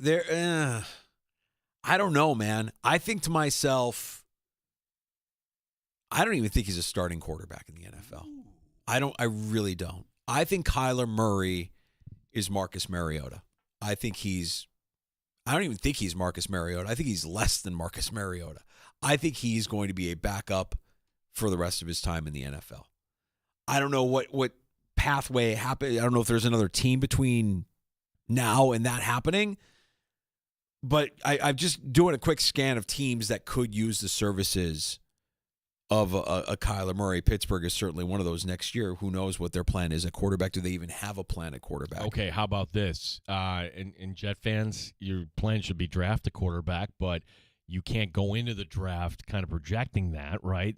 To me, Murray would feel like, okay, somebody who, if you pull this off, his contract expires in 27. That's the next step up from backup, bridge quarterback, right? There's a couple of teams I could see making a move for Murray. Or not making a move, but, where he could end up and maybe remain a starter. Because from the looks of it, I don't know what their plan is at quarterback. And these are not good situations, which kind of makes me happy, because if he ended up starting for one of these two teams, I feel like, oh, that's good. Cleveland and New Orleans. Cleveland and New Orleans. Yeah. Maybe that's a name that gets you excited or gets your fan base excited. I think in New Orleans, they'll take anything at this point. Like, what was their plan going into this season at quarterback? They didn't have one, clearly. Cleveland, they have too many young quarterbacks, and I don't think any of them are really good. There is another team that we're not talking about that might be quarterback needy next year? Okay, I've got one. I wonder if we're thinking about the same thing here. You go first. It's the Rams. Oh, It's the Rams. Next year, is Matt Stafford really coming back next year? Like, Matt Stafford is quietly having a really good season. Matt Stafford could be in the MVP conversation when it's all said and done. Matt Stafford might have an opportunity to walk it off and make this his last season if it goes the way it's projecting for the Rams. I'm not saying that the Rams are winning the Super Bowl, but if the Rams found themselves in the Super Bowl, I wouldn't be surprised. Whether he wins or loses in that game, I don't think matters. I think you could say Matt Stafford's had one hell of a career. He's beat to hell. His back is dust. He didn't practice at all in the preseason. And he's still playing at a high level, but I don't think he comes back next year. And I don't know. I'm saying all of this off the top of my head because I don't have their contracts in front of me. I don't know what the ramifications would be. I'm going to give you the one that I think we don't talk about this team. I think it's a shame that I'm not a fan of this team. You always say, like, oh, the NFL is better when the Cowboys are good. Is it really? They're always relevant. We don't talk about the Raiders whatsoever. Like, Geno Smith was brought in just because, hey, Pete Carroll knows him. And the Raiders should be picking top 10 again. Here we are again. And the idea that Geno Smith, how old he is, Danger? He's 35. He'll be 36 next year. I don't think Kyler Murray is a clear upgrade over Geno Smith. 100% he is. I don't think he is. I do not think he is. I don't think he is because I don't think he's durable. I don't think he is because I don't think he's big enough. I don't think he's all right, how about Tua? Because I think Tua. Here we go. Yeah, Tua, is this going to be the last time the Buffalo Bills face Tua Tagovailoa in Miami? I think that's a fair question. There's so much up in the air with that organization. This is where I would need to see his contract and what that looks like. Because if you were to tell me that a new GM and potentially a new head coach comes in there and they look at that figure associated with Tua and they just kind of raise their hands and say, oh, well, they shrug their shoulders and say, we got to deal with that for this year, or we got to deal with it. This is the contract we signed. He's there for a while. He's got a $56 million cap hit next year. See, again, but that number, while it feels enormous. 99 dead cap. Next year. 99 next year. 99 million dead cap. He's probably not going anywhere. You remember this. He got his money after the 2024 season. Like, yeah. What are you doing? 4 years, $212 million. You fools. I struggle with where Kyler Murray would land and be better than what that team already has at quarterback. And the Saints and the Browns are really in the Steelers next year because we don't know who their quarterback would be. But those are the teams that I really think, okay, maybe he's got a chance to start there. But I think the people know about Kyler Murray. I think the rap is out on that guy. Like, not a hard worker, kind of a me-first guy, smaller in stature. Kind of figured him out. He's not as athletic as he used to be. I think he's a backup. I think he's a backup in 2026. Guy who's still on the contract. Wow, the 49ers have such value with Mac Jones. He's got a cap hit of $3.9 million. He'll be starting next year somewhere. Well, he'll be starting next year somewhere. No, I would think that the Niners are going to flip him? Why would you flip a guy? That's backup quarterback money of $3.9 million. And they have him for next year too? Yeah. Oh. Yeah. His dead cap next year would be only 2.7. Well, you flip him because you get something back in return. You get a draft pick in return. Somebody would pay for that. I would only flip him for a first rounder. Teams are needy. Who would be one? There's going to be a lot of quarterbacks. We're going to be like, we're not even there yet. Danger. Jones has done enough to show. I mean, Darnold was a free agent, so he just signed. But I think if the Niners needed draft picks, Mac Jones would draw some attention. He's done enough this year. There's been times this year where I think he looks better than Brock Purdy looked last year. He's been good. Yeah, keep an eye on the Rams, though, too. The Rams are interesting to me. I don't know what happens next year if Stafford comes back or decides to retire. But I can say with fair certainty, I think Kyler Murray's done in Arizona. Feels like that's about kind of looks when they're giving you this, hey, it's 4 to 8 weeks. We're not really sure. We're going to let him heal up. Oh, okay. So what you're saying is they're 3-5 right now. At 6-10, he's going to come back to play the last meaningless game. I don't know. That's over. Yeah. Handful of teams with certain quarterback certainty, I should say. And then there's a handful of teams where like you're still scratching your head, like, do they have the guy? Raiders would be one of those guys. Like if we were to tier this out, like you have the teams that are elite that know who their quarterbacks are, and there's no question that's the dude. And then you have that middle tier of, is that the dude? Like, is that the guy? You're like we've seen a lot of Daniel Jones this year, and he looks like he's the dude. They feel like he might be their guy, right? Like. They're going to ride with Daniel Jones. He just gave up 2 first-round draft picks. It's not like the Colts are going to be drafting a quarterback over the next 2 years, so it's going to be Daniel Jones. How about a team if they lose this week? They'd be 3-6 and pretty much out. I'm talking about Houston. It hasn't been a good year for C.J. Stroud. Yeah, C.J. Stroud is in concussion protocol. It'll be the neck, Davis Mills. The neck. Davis Mills getting the start. You can see over that line. Yeah, he absolutely can. If you had a neck off, is it Mike Glennon or Davis Mills? I think Glennon not by much. Merton Hanks is he's on the Mount Rushmore, and Dave Canales, sneaky long neck. Dave Canales is in the mix as well. But Davis Mills getting the start for Houston, and you're right. It's too bad that.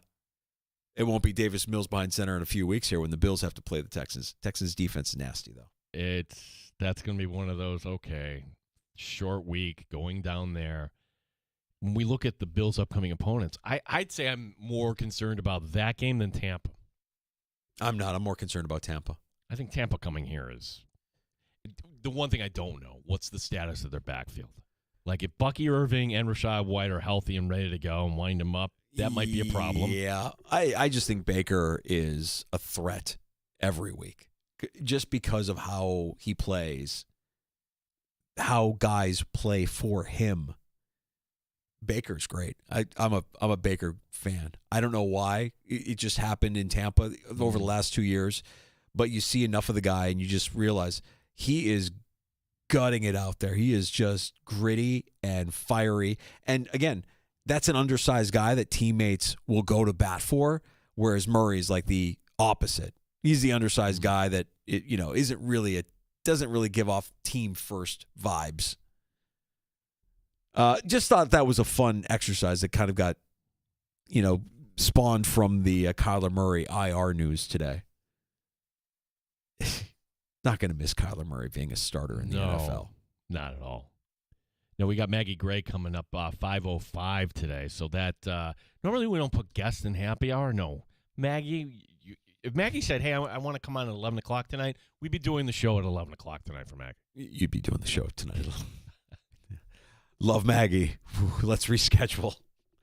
Yeah, we're looking forward to that. That's Maggie Gray from Maggie and Perloff. You hear her every morning here on the Fan. Rochester. We'll get some Bills takes from her. We'll talk some NFL. I mean, she's right there in the blast zone. What's going on in New York City today? What's the conversation with the Jets doing everything that they did here at the trade deadline and accumulating all of those draft picks? Well, I think that the take is it's very simple. It's like, yeah, it's great to draft a Sauce Gardner and with Quentin Williams and with the wide receiver you kept there. You can't find the quarterback. You can hit on all sorts of all-pros and hand out second contracts. If you don't get the quarterback, none of this matters. Now they have the collateral to do it. It's fascinating to me that Cleveland has some collateral, though that Jacksonville pick doesn't look as good now. So, yeah, leading into the draft next year, teams with multiple number ones are looking to move up. Should be fun. We'll take a quick break here. We'll come back. Bills injury update. We'll give you the practice report from today, Wednesday, first practice of the week for the team, and some notable names on this list. We'll get to that next on The Fan. You're listening to The Sports Bar with Danger and Battaglia.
At home?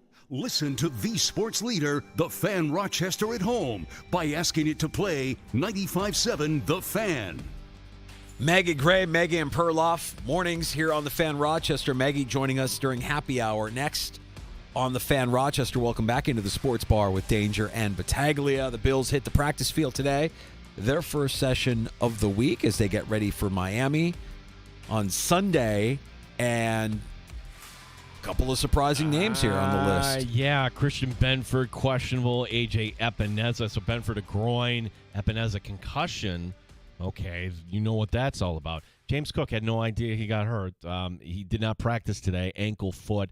I'm not sure this is Wednesday. Let's give him another day or two, and by Friday, everything will look better. We also know that Joey Bosa hurt his wrist, and somebody found the video of this where just kind of shaking it off. He stayed in the game. So, again, the Wednesday injury report, take it for what it is, Danger. Also, it's good that we're talking about all this when you're playing the Miami Dolphins. Yep. That's the first thing that comes into my head is like, oh, there's a couple of really good players that might not play on Sunday, but you'll still feel like you're going to be okay. So Taron Johnson also, they're players that did not play last week that did not practice today. Daquan Jones not practicing. Shaq Thompson not practicing. Taron Johnson not practicing. And I was wondering, well, you saw Cam Lewis do a decent job. Follow that up.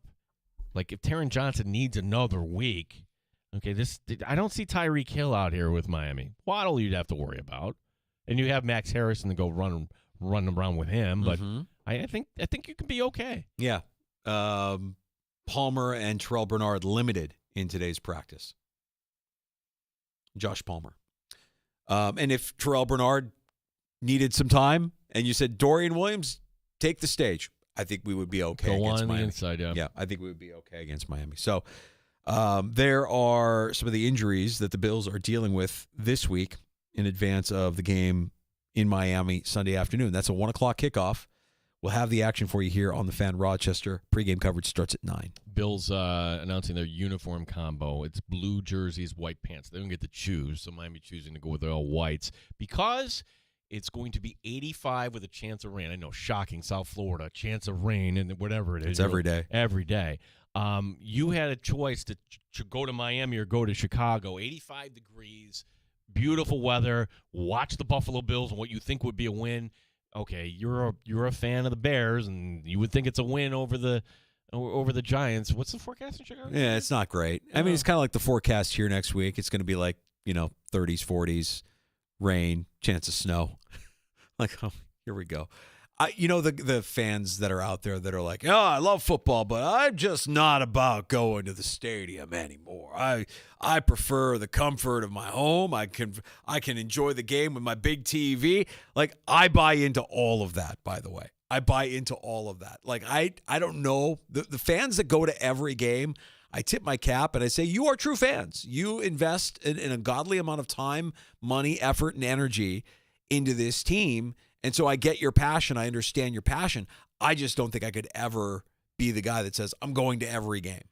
I think it's fun to go to games because what the television presents to you, your own eyes can do something bigger. Sure. Like when the Bills are playing the Patriots it's the fourth quarter, and I'm just watching Diggs.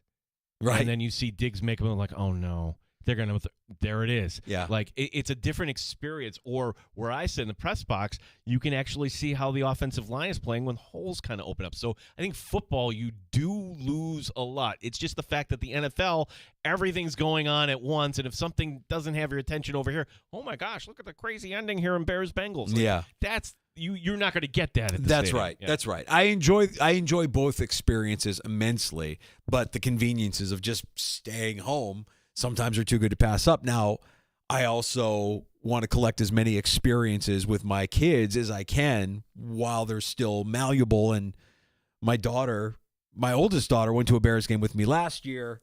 This year, my younger daughter is coming with me to this game, and I'm meeting up with some buddies, and we're going to have a great time. I'm not worried about it, but the weather, when I saw the forecast, I'm like,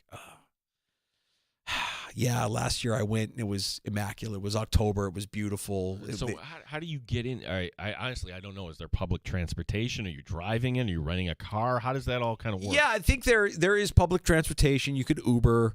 I think there's a train stop that's nearby and a short walk. And it really, like, when you I viewed it through the lens of my daughter's eyes, and I know that the new stadium in Buffalo is going to be gorgeous, and everybody's going to fall in love with it, and I can't wait for it to open. I can't wait for Bills fans who haven't been to other NFL stadiums to be like, oh, my God, we've been missing so much for so long. And most of them, I think, know what they're talking about when they go to other stadiums. They see, like, oh, there are amenities that other stadiums have that make Orchard Park look dumpish, right? You don't know. And for me, it was Detroit going in there.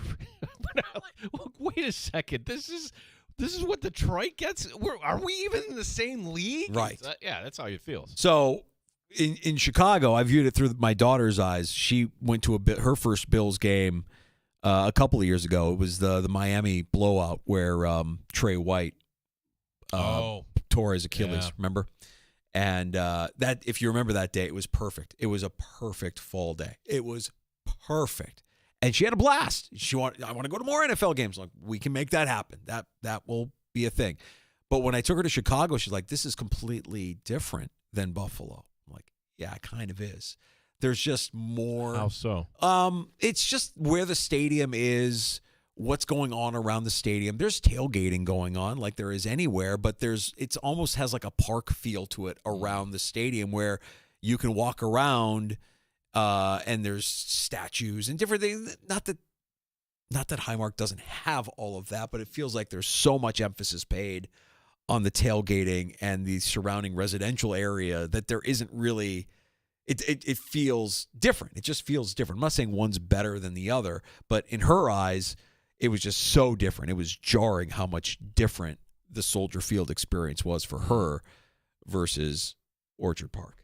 The one thing that we have in common is, this time of year it starts to get a little gnarly. The weather is not going to cooperate. Well, I'm not happy to hear that, because the way I kind of view Chicago weather, more often than not, the next day that's what's going to arrive here, right? Something along those lines. Oh, yeah. No, I looked at the forecast next week, or I heard the forecast next week here is we're getting snow. I'm not ready for that. Nope. I have done nothing to prepare for winter. Nope. Can't have it. Not yet. No. Did I do yard work Saturday? No. I drank wine with the executive producer. That's right. Now I'm going to pay for it. Do I have responsibilities? Yes. Did I do anything? No. Am I going to Chicago instead? Yes. Am I going to pay for it? Probably. Well, such is life. It'll be fun regardless of the weather. And for the Bills, the blue jerseys are great. Blue jerseys in the white, it's a clean look. I like that look. I think that's a winning look. I don't like the blue on blue as much. Maybe that's an unpopular opinion. No, I agree with you 100% on that. But if they look good, they play good. 85 is not like what it was during the Heat game that they lost a few seasons ago. I think they'll be okay. It's a little overcast. Yeah. And Miami wearing the white on white. I like PJ's take on the Dolphins. His team was last to see Miami and Baltimore.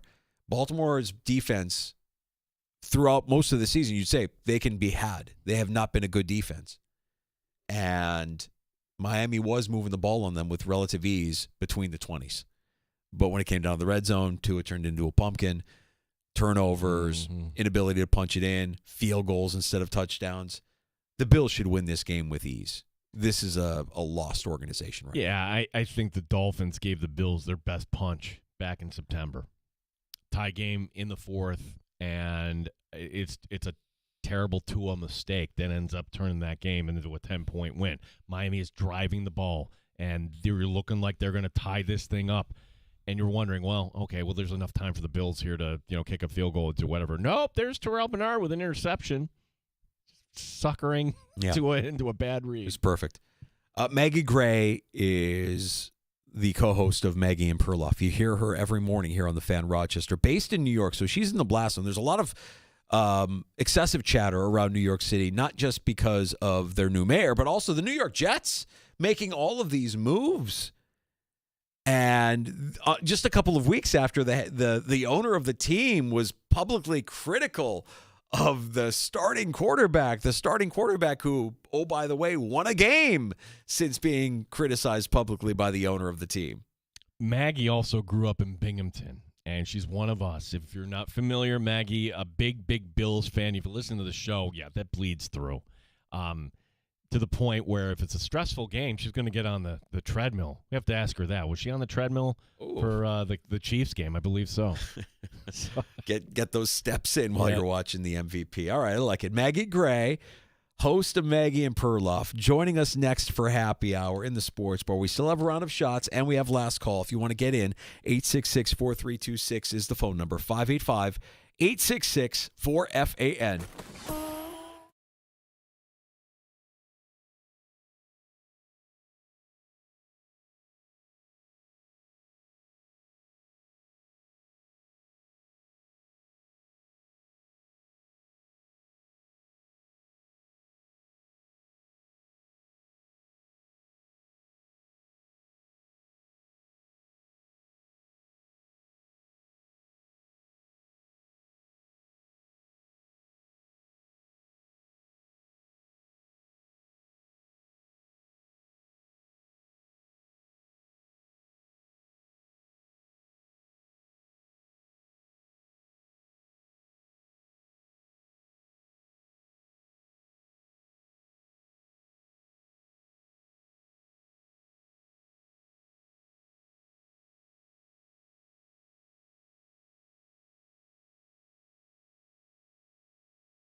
HD2 Rochester and streaming online and in the Odyssey app at The Fan Rochester. The sports leader, 95.7 FM and AM 950 The Fan Rochester, an Odyssey sports station.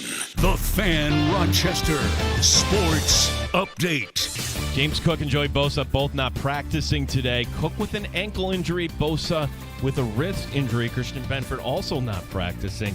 The Bills did not make a move at the trade deadline. Josh Allen, though, does have faith in Brandon Beane. Yeah, I'm just kind of locked in what's going on here. I trust Beane and what he's got, what going on. I know I can figure maybe the outside perspective of people aren't too happy. But again, I trust Beane. I trust the players on this roster. We're going to continue to keep getting better each and every week, and that's our focus. And yeah, that's all I care about. Maggie Gray, the co-host of Maggie and Perloff, joining us next here in the Sports Bar. One move in the NFL today as Kyler Murray going on injured reserve. He's out at least 4 weeks. Hockey night tonight in the Flower City. The Amherst hosting Syracuse. Don Stevens and Andrew Mossbrooks will have your call tonight here on The Fan beginning at 7. Gene Battaglia, the sports leader, The Fan Rochester.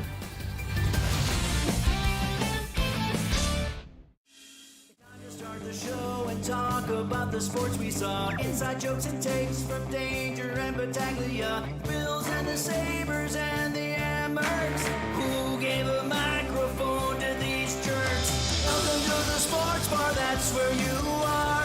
Welcome to the sports bar, that's where you are. Welcome to the sports bar, that's where you are. With Danger and Battaglia. Welcome back into the Sports Bar with Danger and Battaglia. It is happy hour. We appreciate you listening and driving around. If you're giving us a few minutes of your time on a busy Wednesday evening at 95.7 FM or AM 950, we can't thank you enough. You can hear us in the free-to-download Odyssey, iHeartRadio, or TuneIn apps. Don't forget to check out the stream as we are live on Twitch, also on our YouTube channel at The Fan Rochester. You hear her every morning on The Fan Rochester.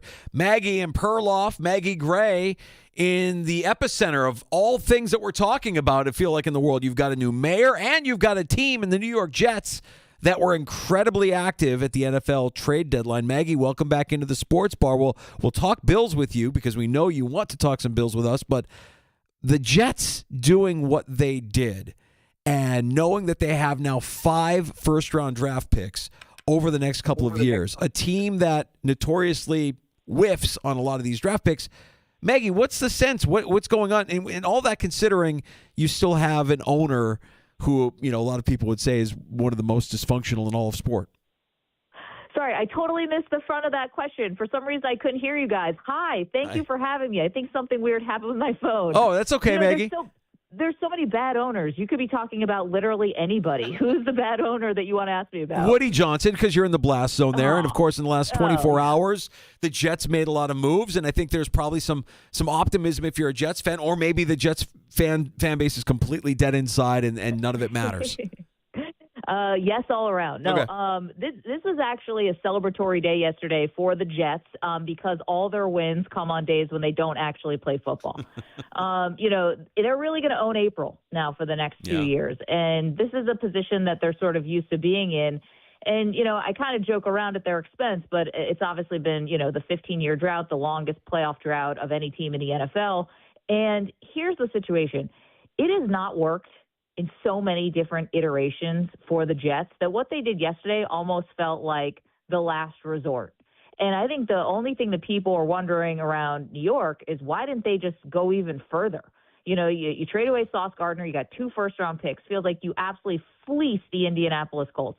Then you trade Quinnen Williams, and you get a second-round pick next year and a first-round pick in 2027. Fantastic, right? Why not go the whole way? Why not Breece Hall? Why not every single person you can pick off this carcass of a roster and try to get whatever you can get? And so, the Jets fans are finally feeling hopeful now. One of the things I told, my producer EJ is a massive Jets fan, and what I told him though is I said, listen, you have all this flexibility. I don't think you even necessarily need to take a quarterback in the next draft because you got 3 first-round picks the year after. Everyone in the fan base sees the writing on the wall. This is a massive rebuild. You just have to get that quarterback pick right. You cannot afford to have another Zach Wilson. You can't afford to, go again with a veteran like an Aaron Rodgers and have that blow up in your face. You have to draft the right guy. It's just, or else this is all going to be, you're just going to be right back to square one. So what happens in 2 years when Arch Manning decides he doesn't want to play for the New York Jets? Well, that would have been the Manning family screwing the Jets a grand total of 3 times because, I don't know, the Mannings, like Peyton Manning, when he was coming out of Tennessee, famously went back to Tennessee so that he wouldn't go to the Jets. And that was the Jets with Bill Parcells. Like, those were considered the good years. And then, obviously, Peyton Manning throwing his weight behind Adam Gase so that the Jets hired him, which turned out to be maybe one of their worst disasters. And this is a team that had Rich Kotite as their head coach. So this would be 3 times the charm because I do not think Arch Manning will ever be a New York Jet. We're talking to Maggie Gray, Maggie and Perloff. Maggie, a very satisfying victory Monday here in Western New York. Then on Tuesday, I think our temperature here a little edgy. Like when the Brandon Beane opens up a little bit of cap space Monday night, I'm thinking, okay, here we go. What are your thoughts about the Bills standing pat here at the trade deadline? Yeah, super disappointed, to be honest. I mean, and I everyone was feeling good after the Chiefs win, and they should be feeling good. My co-host, as you mentioned, Andrew Perloff, always tries to tell me these wins don't mean anything in the regular season for the Bills, and I always have to fight back and say, yes, it does, because you need as many potential bites at the apple of Kansas City in Buffalo as possible. It is more important, I think, for the Bills to try to be home for as many playoff games as possible as it is for the Chiefs. And so I still think that's important.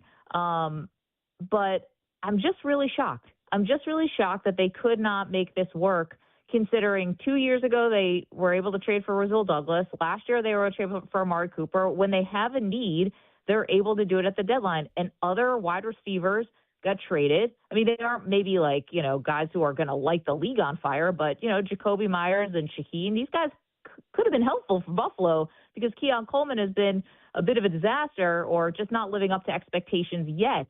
And then, you get the Hoyt injury during the game. Ed Oliver's out indefinitely. There were other defensive tackles. The Ravens got one. I just was a little surprised that the Bills, here we are, the franchise, your window is wide open. Josh Allen's still in his 20s, and they've shown that they'll go all in, and I was really surprised that they couldn't make it work yesterday at the trade deadline for any of the various needs that they have. We spent a lot of time talking about Shaheed. He felt like he was the apple of everybody's eye and that he does something and brings something to the table that the Bills clearly lack, that speed, that vertical threat that can stretch the field, and with Josh Allen throwing the ball, that's where the magic happens. But would you give up a third-round pick for Rashid Shaheed? I feel like that's what it would have taken for the Bills to get him, and maybe that was the sticking point. If you were Brandon Beane, Maggie, would you have made that deal for a third? I mean, I do, but I'm like yippee-ki-yay with the picks, Like when you're in your window, and I know it's a general manager's job to be thinking about the present but also the future, but what are we doing here? You've got Josh Allen. You have to give him every single weapon possible, and there's part of me that thinks that the Bills offense has enough. James Cook has been amazing. Ever since he signed the contract extension, he's just been everything you could hope for. And, Khalil Shakir and Dalton Kincaid is now coming on. And, you would think if Coleman can just sort of take that next step, that the Bills should have enough. And I'm forgetting guys, I know, I'm not naming everybody, but then I'm like, you know what? No, not good enough. MVP in Buffalo, New York. MVP of the league, have to give him as much as humanly possible. And by the way, so you're going to have to win some of these games with your offense because obviously the defense is super susceptible to the run. Back end can be a little leaky. Hell, I mean, Mahomes with a 4th and 17. I mean, and connected easily. And sometimes I'd like to give Brandon Beane all the credit in the world, say, you know what, he's doing enough for Josh. And then I think, no, not it. No, that can't be the answer when you're this close to getting to the ultimate goal, which is a Super Bowl. This team has an affinity for bringing back guys that know the system, and you see Jordan Poyer, and Poyer hasn't been bad, but that shouldn't be the plan, leading up to a guy that right now is on the practice squad. And if we're talking about Keon Coleman, at what point do we expect to see Gabe Davis coming back out? Because, Maggie, I'm a little skeptical. I mean, Gabe Davis, 4 touchdowns in the 13-second game. That's fantastic. I also remember him turning the wrong way and losing to Perloff's Eagles. So that to me, if Gabe Davis is the solution here, I'm a little concerned.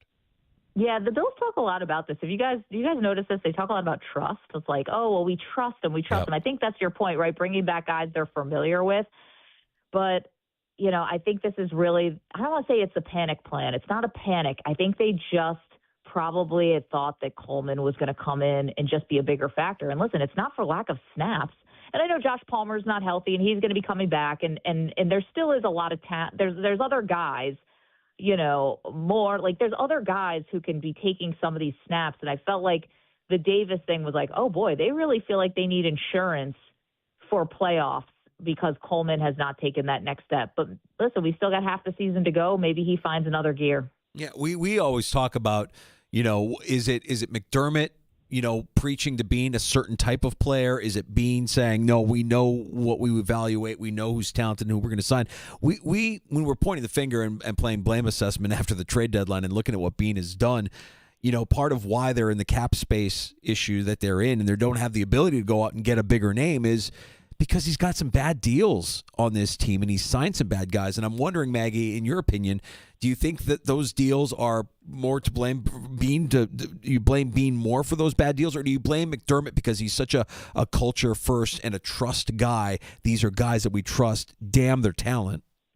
Yeah, I think that they kind of are doing that thing that should really be the goal of every team, which is you draft your guys, you develop your guys, and you pay your guys. And I think that they're trying to reinforce, like, hey, we made all these great decisions, right? Like, we've made all these great draft picks, and now we're doubling down because we're paying all these guys, and we're showing how valuable they are to the franchise. But they were it was like kid in a candy store. I mean, they were giving out contracts to everybody. And we'll see if that ultimately does, give the culture, the trust, the we're all in this together. And especially after, this group has been together for some pretty painful losses. Let's call it like it is. And it was funny because I felt like you can't glean very much from Hard Knocks or whatever. This is all for show and it's not real. But it felt like everyone's kind of satisfied with themselves, right? And I think that a good sign for Buffalo, gosh, I sound so negative right now, but the good sign for the Bills, I thought, is just how they came out of the bye week. It could have been worse. That loss to Atlanta just was awful. And then you go into obviously the Patriots lost, but then you go into the bye week and you come out and you just absolutely smoke the Carolina Panthers on the road and then beating Kansas City. So I think there's something to the guys they paid, even though some of them are hurt right now, including Ed Oliver and others. But there's something about the cohesiveness of this unit. Every time I feel like they're going to turn on McDermott or they're going to turn on each other, they find a way to come back to each other. And so I guess there's something to be said for that. Yeah, the one thing we noticed that's different coming out of the bye, wait a second. That's McDermott. He's calling the plays. Like, okay, we didn't know about this. And he's saying, no, I'm working with Bobby Babich. Okay, he doesn't want to throw his defensive coordinator under the bus. Where do you come down on this, Maggie? Because you could argue it both ways. Like, you could say, this is great that a head coach is rolling up his sleeves. I could say, well, I kind of want my head coach doing head coach things and looking at the big picture and timeouts and the other sort of management. What are your thoughts on McDermott kind of taking over the defense here?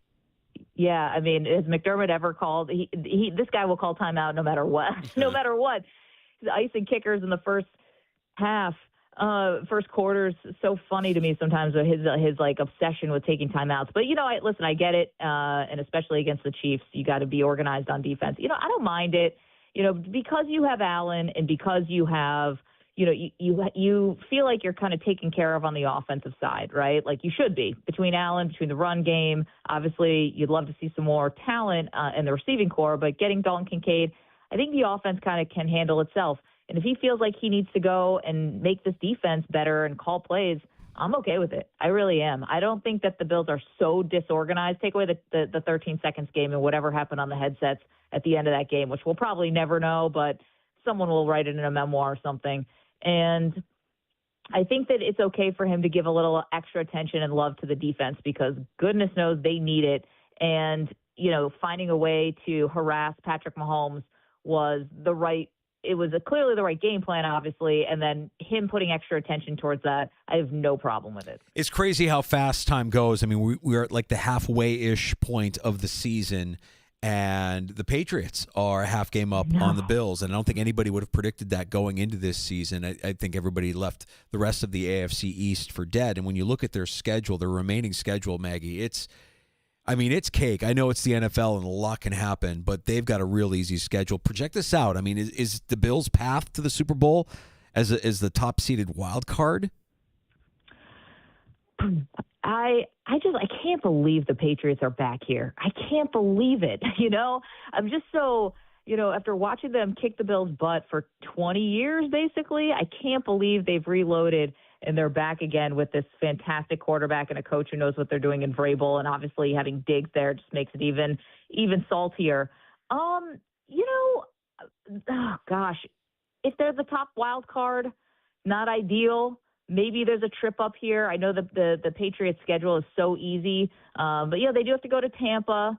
Obviously they play the Bills again. They do have to go to Baltimore. Maybe there's a stumble, a trip up, something like that, and it opens up the door for Buffalo. But no, right now clearly they're in the driver's seat, and the Bills kind of blew it in that game, completely did. And we'll see if they can find a way. But the Patriots, man, it's like they haven't done enough winning. Yeah. Seriously, we got to come back right back here. What were they were down for 5 years? The Bills won the division, and now they're right back again. It's just so annoying. Yeah, well, if the Bills do get by New England, and mind you, they got to go back there in December, which is going to be a lot of fun. What about the 1 seed? It is the one path we've been banging on for so long. And, hey, 2 losses, halfway point, not ideal. But could the 1 seed actually have 4, maybe even 5 losses? Because I look at the Colts, I'm like, is that team really for real? Kind of your thoughts on Buffalo's chances for getting that top spot?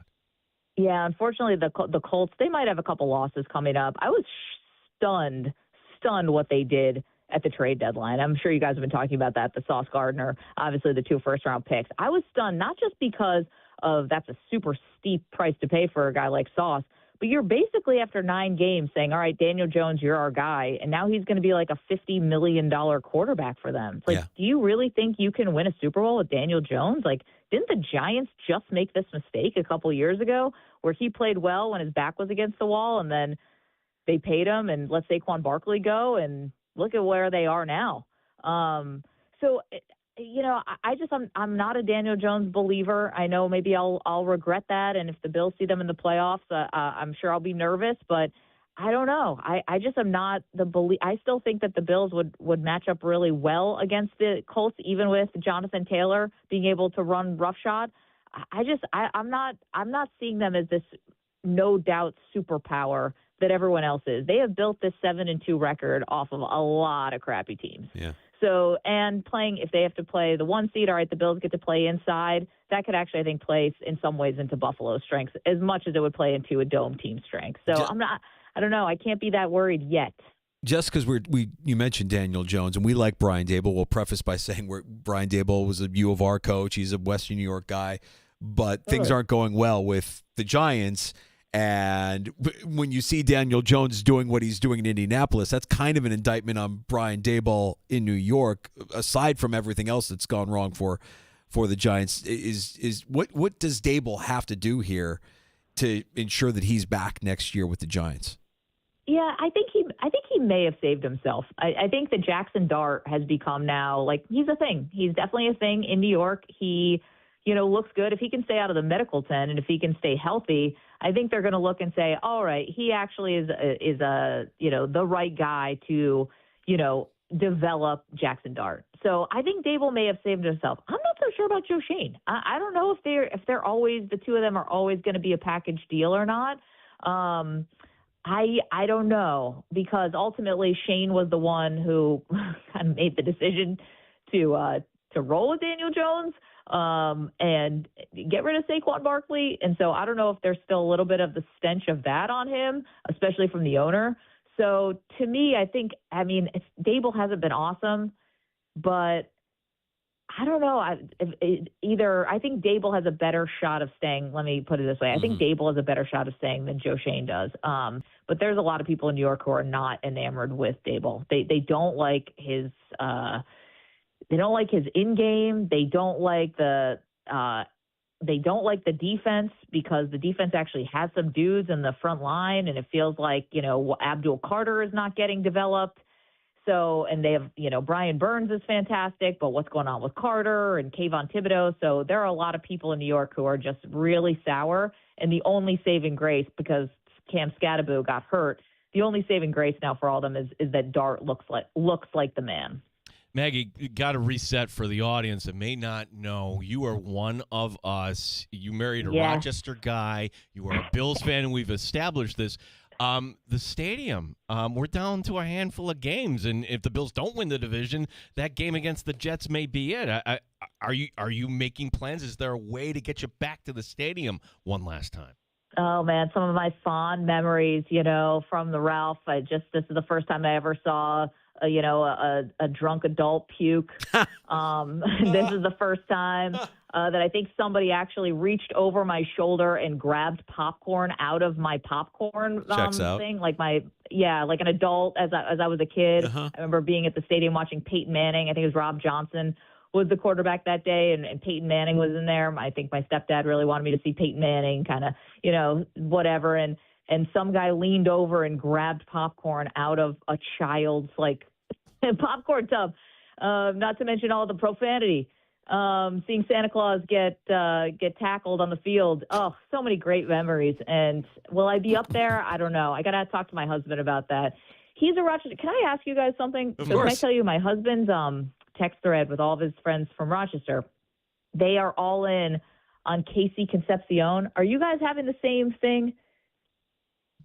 You guys know Casey Concepcion? I don't know. And Danger and I are looking at each other. Okay, fill us in. Yeah, no, the wide receiver for Texas A&M. His dad is from Rochester. Oh. So the kid is not from Rochester. He grew up in North Carolina or something. But the father may have gone to Wilson High School. I'm not exactly sure. I'll get the details from my husband. But the whole text thread now with all the Rochester guys is Casey Concepcion. Basically, they're all fanning out over this super speedy, awesome wide receiver / kick returner for the Texas A&M Aggies. I mean, so if anyone is looking to get another college team, probably besides Syracuse or something to root for, Texas A&M has got a Rochester connection. I'll tell you what, Maggie, usually when the Bills were in the drought, we would be talking draft right about now, this time of year. So we would be looking at prospects and we would be doing our homework. But that's a name that we'll have to earmark and come back to. Yeah, and no, tell your husband it's been Ernie Clement. We've had 3 weeks of Oh, I Ernie love Clement. him. We've all turned into Jays fans here, Maggie. You know what? I get it. That was a really likable team. Some of that loss, those 2 losses, we talked about this on the show, obviously as Bills fans, we have PhDs in bad losses. We understand this on a very high level. I think that might have been the worst. I really do, guys. 48 hours of pure pain. When the Bills have lost Super Bowls or terrible playoff games, at least you only have to experience it one time. The Blue Jays had to experience it Game 6 and Game 7. I think it may be one of the worst losses ever. And my heart was just breaking for it. I became a Blue Jays fan, too, because how could you not like this team? And, the Dodgers, they got to buy their teams, and they want to pretend like they're this really gritty group. Meanwhile, they got this payroll that's out of control. Shohei Ohtani, deferred all of his money till never, to 2040. They cheated the system. They gamed the system, rather. And, I was bummed for the Blue Jays and their fans. Well, the fans are going to be okay because it's north of the border. They're all super friendly up in Toronto, and they just walk around, pat each other in the back, and say sorry, and everything is okay. So they're going to rebound nicely. Bills fans, you're right. They're just going to keep stealing popcorn from little kids. I remember it like it was yesterday. Dude in Zubaz pants, because of course he was. I remember the game you're talking about, too. I think it's Vanderjagt field goal to end it. Was that the one? Bills lose? I think so. And I think Andre Reed in that game hit a milestone that was really important. I think he became he became somewhere on the all-time receiving list. I remember that being a really big deal. But then I remember the Bills lost. It might have been a young Gene Battaglia wearing Zubas that day, sitting behind you, sorry. Maggie. It I'm might have sorry, been. Maggie. He's got a good memory as well. No. Maggie, it's always great having you on, catching up with you, and we'll be listening to again tomorrow morning. Maggie and Perloff here on the Fan Rochester. Be well. Let's do it again. Yeah, you guys are the best. Thanks so much for doing it, and let's go Bills. You got it. Thank you, Maggie. Maggie Gray, Maggie and Perloff again tomorrow morning on the Fan Rochester. Listen to Maggie and Perloff every weekday here on the Fan. Now that's going to drive me nuts, and I'm calling for some help here. Casey Concepcion has Rochester roots? How? I don't know if that's true or not. His old man went to high school in here. Wilson, yeah. Okay. I know her husband is a Wilson grad. Okay. Her in-laws, and she said this on the air one time we had before, were professors at the U of R. Okay. All right, let's look into that. I mean, normally we don't look into prospects until the season's over. Oh, no, but okay, your dad's from Rochester. Okay, Yeah. Bills draft him. Claiming him as ours, even though he has a mild connection to Rochester. Fantastic. Maggie Gray always delivers. Glad we could have her on during happy hour. We got to get to a round of shots next, Gino. Yeah, we've got some hockey here to talk about, and I can't believe this. I'm going to say something. They didn't get the 2 points last night, but the Sabres finally did something right. Not Get on the ice, out but, of here. No, they didn't. Stop. Some baseball notes here too, and hey, we got one of our D3 programs taking on a D1 program tonight in college basketball. Oh, good. It's not on TV. In fact, you can't bet this. Not in New York State, not anywhere. But we'll explain. All right, we got a round of shots on the way. We have last call on the way. If you want to have the final word in the sports bar, we'll hear it. 866-4FAN is our phone number. 585-866-4326. You're listening.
Hockey night tonight in the Flower City as it's the Amerks hosting Syracuse. The winner of this game will lead the North Division. Don Stevens and Andrew Mossbrooks will have the call tonight here on the Fan beginning at 7 o'clock. The Bills a bit banged up as they're getting ready for the Dolphins. James Cook did not practice today. The running back apparently with a ankle/foot injury. Joey Bosa also not practicing with a wrist injury. Bills not making a move at the deadline, but certainly head coach Sean McDermott getting ready for what's ahead in Miami. At the end of the day, we've got to get ourselves ready to go, and our level of play, as I've said before, is what matters most. And what impacts that the most is how we prepare during the week and how we handle ourselves. And if we're worried about that, then we're not going to be able to play the level we need to play to win the game. Very competitive team, and we have a ton of respect for their game, so we've got to get ourselves ready to go. Gene Battaglia, the sports leader, the Fan, Rochester. Bills fans, Odyssey is your home for football. Stay up to date on everything Bills, no matter where you are, with the Odyssey app and the sports leader, the Fan, Rochester. Happy hour continues in the sports bar with Danger and Battaglia. It's time for a round of shots. Yeah, and before we get the shots, that little nugget that Maggie Gray, because I think we're so provincial here, we just love everything that comes from Rochester. I had no idea that Casey Concepcion, indeed, his family is from Rochester. He moved from Rochester to Charlotte at the age of 6. Okay. So, in this wide receiver, Texas A&M, I'm not sure where he'll be drafted, but he will be drafted in 2020. So we're going to claim a guy that left here when he was 6 is ours. He has no memory of his time in Rochester. I don't know. There's some podcast he did where he's talking about Rochester, but we didn't have tough time to pull it up during the commercial break. So how much of kindergarten do you remember from your time in Rochester? We're going to claim him as ours. He's ours. He's ours. He went to kindergarten here. He's ours. Okay. This is Maggie giving me more details. Uh-huh. Here. I asked my husband, Casey Concepcion's father's name is Kevin, and he went to East High School. Apparently, Melvin Boomconsel went to Wilson, and his son is now the Smore Florida Kansas. Okay, that we knew. Mm-hmm. That we knew about Melvin Council because he was at Wagner, and then he was at Bonna, and now he's out at Kansas, and certainly he has had a nice run. But Casey Concepcion, all right. So when we get to we have a new favorite team here. Can he stretch the field? Is he a vertical threat? Is he the guy? Is he going to be the guy for Josh Allen somewhere in the future? He played at NC State last year and entered the portal. Oh, so okay. Well, that's what's going to happen here, right? By the way, since you mentioned NC State has entered the chat in my daughter's search for a college, by the way. Why? They visited the school. She took a visit with them when they were visiting the school, and they have the program that she's interested in. Oh. We'll find out. Oh. Stay tuned. Oh. At NC State last year, 460 yards, 2 touchdowns, rushing. Yeah. 7 touchdowns so far this year. Pretty good. Yeah, pretty good. Shots in the sports bar as there was no tribute video. Good. No acknowledgement of the return of J.J. Paterka at all in Buffalo last night. Good. Paterka did not get on the score sheet. 3 shots. Utah won the shootout. They did it right, too, by the way. Like, you shouldn't do that. That for somebody that was here for a cup of coffee, and I don't know. And really forced his way out. Yeah. He told his agent, get me out of Buffalo. That's right. So, okay. We don't need to say how much we didn't love you. But another nice loser point for the Sabres last night. 4 out of the last 5 games the Sabres have lost in the shootout, or as you would call it, a loser point, and makes everybody look like they're not below 500, which really the Sabres are. Maybe, just maybe, Lindy, work on the 3-on-3 a little bit. The positive spin here, I suppose, Buffalo has points, a point in least their last 7 games. The Blues, your favorite team, coming to KeyBank tomorrow. The Sabres, for what it's worth, and I did watch a little bit last night, they were playing fast last night. They looked like a fast team. Now, and Lyon was great. He made some really great saves. I'm not there yet. I'm not there yet. I don't like loser points. I want close a game. I mean, there were so many chances. Both teams had so many chances early in that game. And it makes you just scratch your head and go, can anybody close a friggin' door? Because they just can't close. They can't capitalize on any of these opportunities. There's so many great scoring chances that they couldn't capitalize on. Capitalize on one of them, and you don't have a loser point today. The takesmen of sport. They reside in college football, Danger. The college football playoff projection is It's out. just a take. Yeah, really, this is the only reason to say, here's our take, talk about it. As Rome would say, reaction! Yeah. I mean, it means nothing. If the season ended today, the first-round games would be Memphis at Georgia, Virginia at Ole Miss, Notre Dame at BYU, Oregon at Texas Tech, getting 1 through 4, Ohio State, Indiana, Texas A&M, and Alabama. Okay. I mean, I don't really want to give them what they want, which is us to debate the merit of this ranking and say who's going to be playing. Like, still some football left to be played here. And I like the college football playoff. I do. But this is not what it's going to be like. This is not what it's going to look like when it's all said and done. No, we asked PJ Glasser, is BYU any good? He's like, no. BYU, though, deep pockets, and I think they are going to continue to invest in their programs. I mean, the basketball program is going to be ridiculous, right? That's true. Like, basketball is going to have a different feel to it this year. And, okay, Syracuse is at 1-0. Team they beat Binghamton. Binghamton tonight, Danger. Get a load of this. We don't have a Division I basketball team here in Rochester. They have one in Binghamton. But we have a team tonight going up against one. 6:07, the tip time. The RIT men playing at Binghamton. Oh. Binghamton just getting blown out at Syracuse in their opener. There are no odds on this, and even in New York State, you couldn't bet on this if you could, with this being New York State schools. Love a D3 program going up against a D1 program in the weird world of college basketball. For Binghamton in any school, you're allowed to play one Division III school, and it counts as a Quadrant 3 win, as opposed to a Quadrant 4 win. They just want to spark some interest. Okay. And to anybody listening at RIT that has the ability to make a decision, you know what? The team that makes this jump, I know you get tired of me saying this. You want RIT to be a D1 school. They have the wherewithal to do it. Yeah. They do. And the new president, I'm not sure if this is the way he wants to go. And I'm not talking about, you don't need NIL. I mean, how much fun would you just being in the Patriot League? Like, being in a league like that where you're playing the Army, the Navy, the Colgate, teams you play normally, like, say, in hockey. It's election season, Gino. I know that it's over now. We don't have to hear the ads anymore, see the ads, or get the text messages. But this is your platform. It is my platform. This is your platform. You've been stumping for RIT to be a D1 athletic school as long as I've known you. They've had conversations. Oh, conversations, huh? Yeah. They've had conversations. Yeah. What has that gotten? What has that gotten us? Loser word. Nothing. Let's get some action. Fell into the conversation trap. Listen to you. Yeah, as soon as I said it, like, nope, loser word. Wah, wah, you don't have that. A couple baseball notes. Padres star Yu Darvish had surgery on his UCL. That's going to put him out for 2026. Danger, he's 39. Crazy. Yeah, is he going to have anything left in 2027? It's amazing he even pitched this year. 2027 might not be a season. So will he have anything back in 2028? Yeah. Fair point. Shane Bieber could have opted out in Toronto. He did not. Oh, good. Bieber stays with the Jays in 2026 to the tune of $16 million. Probably could have made more after being traded from Cleveland. Bieber pitched 5 times this postseason. He picked up the winning Game 4 of the World Series. Imanaga is going to leave Chicago, I think. Saw that. Yeah. They both opted out. He's out. Ugh. Yeah. Mets, Alonso's a free agent. Yeah. Edward Diaz is a free agent. And when Diaz, Schwarber in Philadelphia. Yeah. All right. So offseason will be wild. Let's enjoy it because we don't know if this could be the last one in a while. There's no big ticket, though. 2 years ago it was Ohtani. Last year, Soto, as I'm reminded. Somebody will overpay for Schwarber.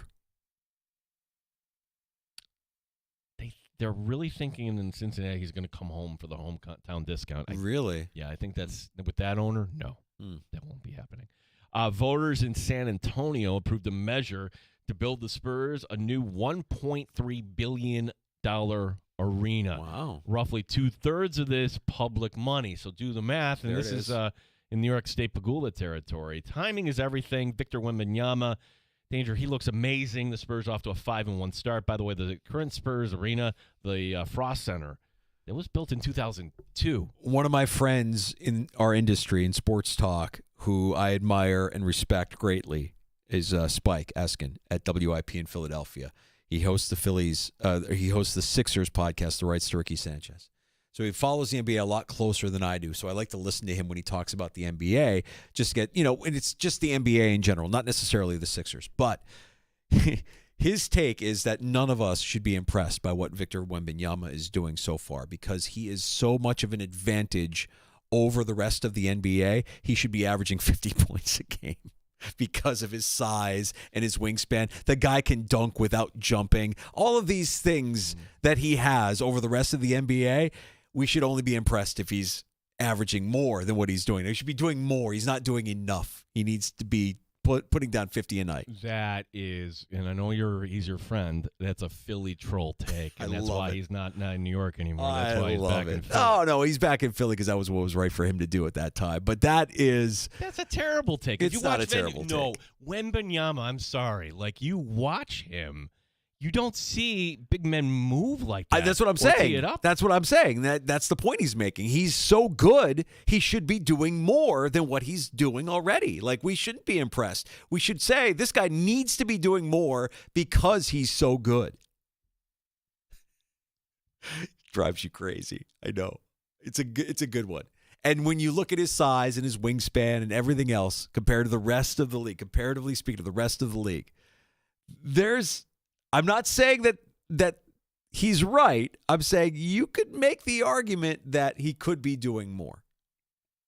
I would make the argument that we're 6 games in, and the poor guy had a blood clot last year and missed half the season. Yeah. So I don't. He looks good. I think I don't agree with that take whatsoever. He looks good. We'll just leave it at that. He looks good. And congratulations on your new arena. They're not going to play at the Alamo Dome anymore, huh? No, they haven't played in the Alamo Dome since the late 90s. Dude. What? Where have they been playing? As you could tell, Danger was listening. 2002, the Frost Arena was built. What? When did they build an arena in San Antonio? 2002. Where was I? I was not paying attention. Not paying attention. Why did I think they played it? They cut off the Alamo Dome and no, they've played in an arena. I've seen enough Spurs game to know that. Yeah. You should know that. That's shame on me. The Alamo Dome is still there, though, right? Is that where they do the Final Four and stuff? When I saw $1.3 billion, I'm thinking, they're building some football stadium to try to lure the NFL in? Like, I always thought that was like a market that could certainly support something more than just the Spurs, right? I don't know. Dallas feels, I know it's massive, but it does feel like there's a lot between Austin now and San Antonio and Dallas and Houston. San Antonio get more than just the Spurs. San Antonio is 4.5 hours from Dallas. That's the pull of the Cowboys. The Cowboys really think that's our market. We're close. Right. Interesting. Well, congratulations to all the taxpayers there. I hope you enjoy your new $1.3 billion arena. And I feel stupid for forgetting that they built an arena. I thought they still played at I think San Antonio, I think Alamo Dome. Maybe it's because of the Final Fours and everything else that goes on there. Because that's a big convention town, right? It's the convention town, right? Yeah. Other than Indianapolis. So, okay, they did move a game. I'll give you this. This was against the Warriors. They took the game just because of the Warriors just to sell tickets January 2023.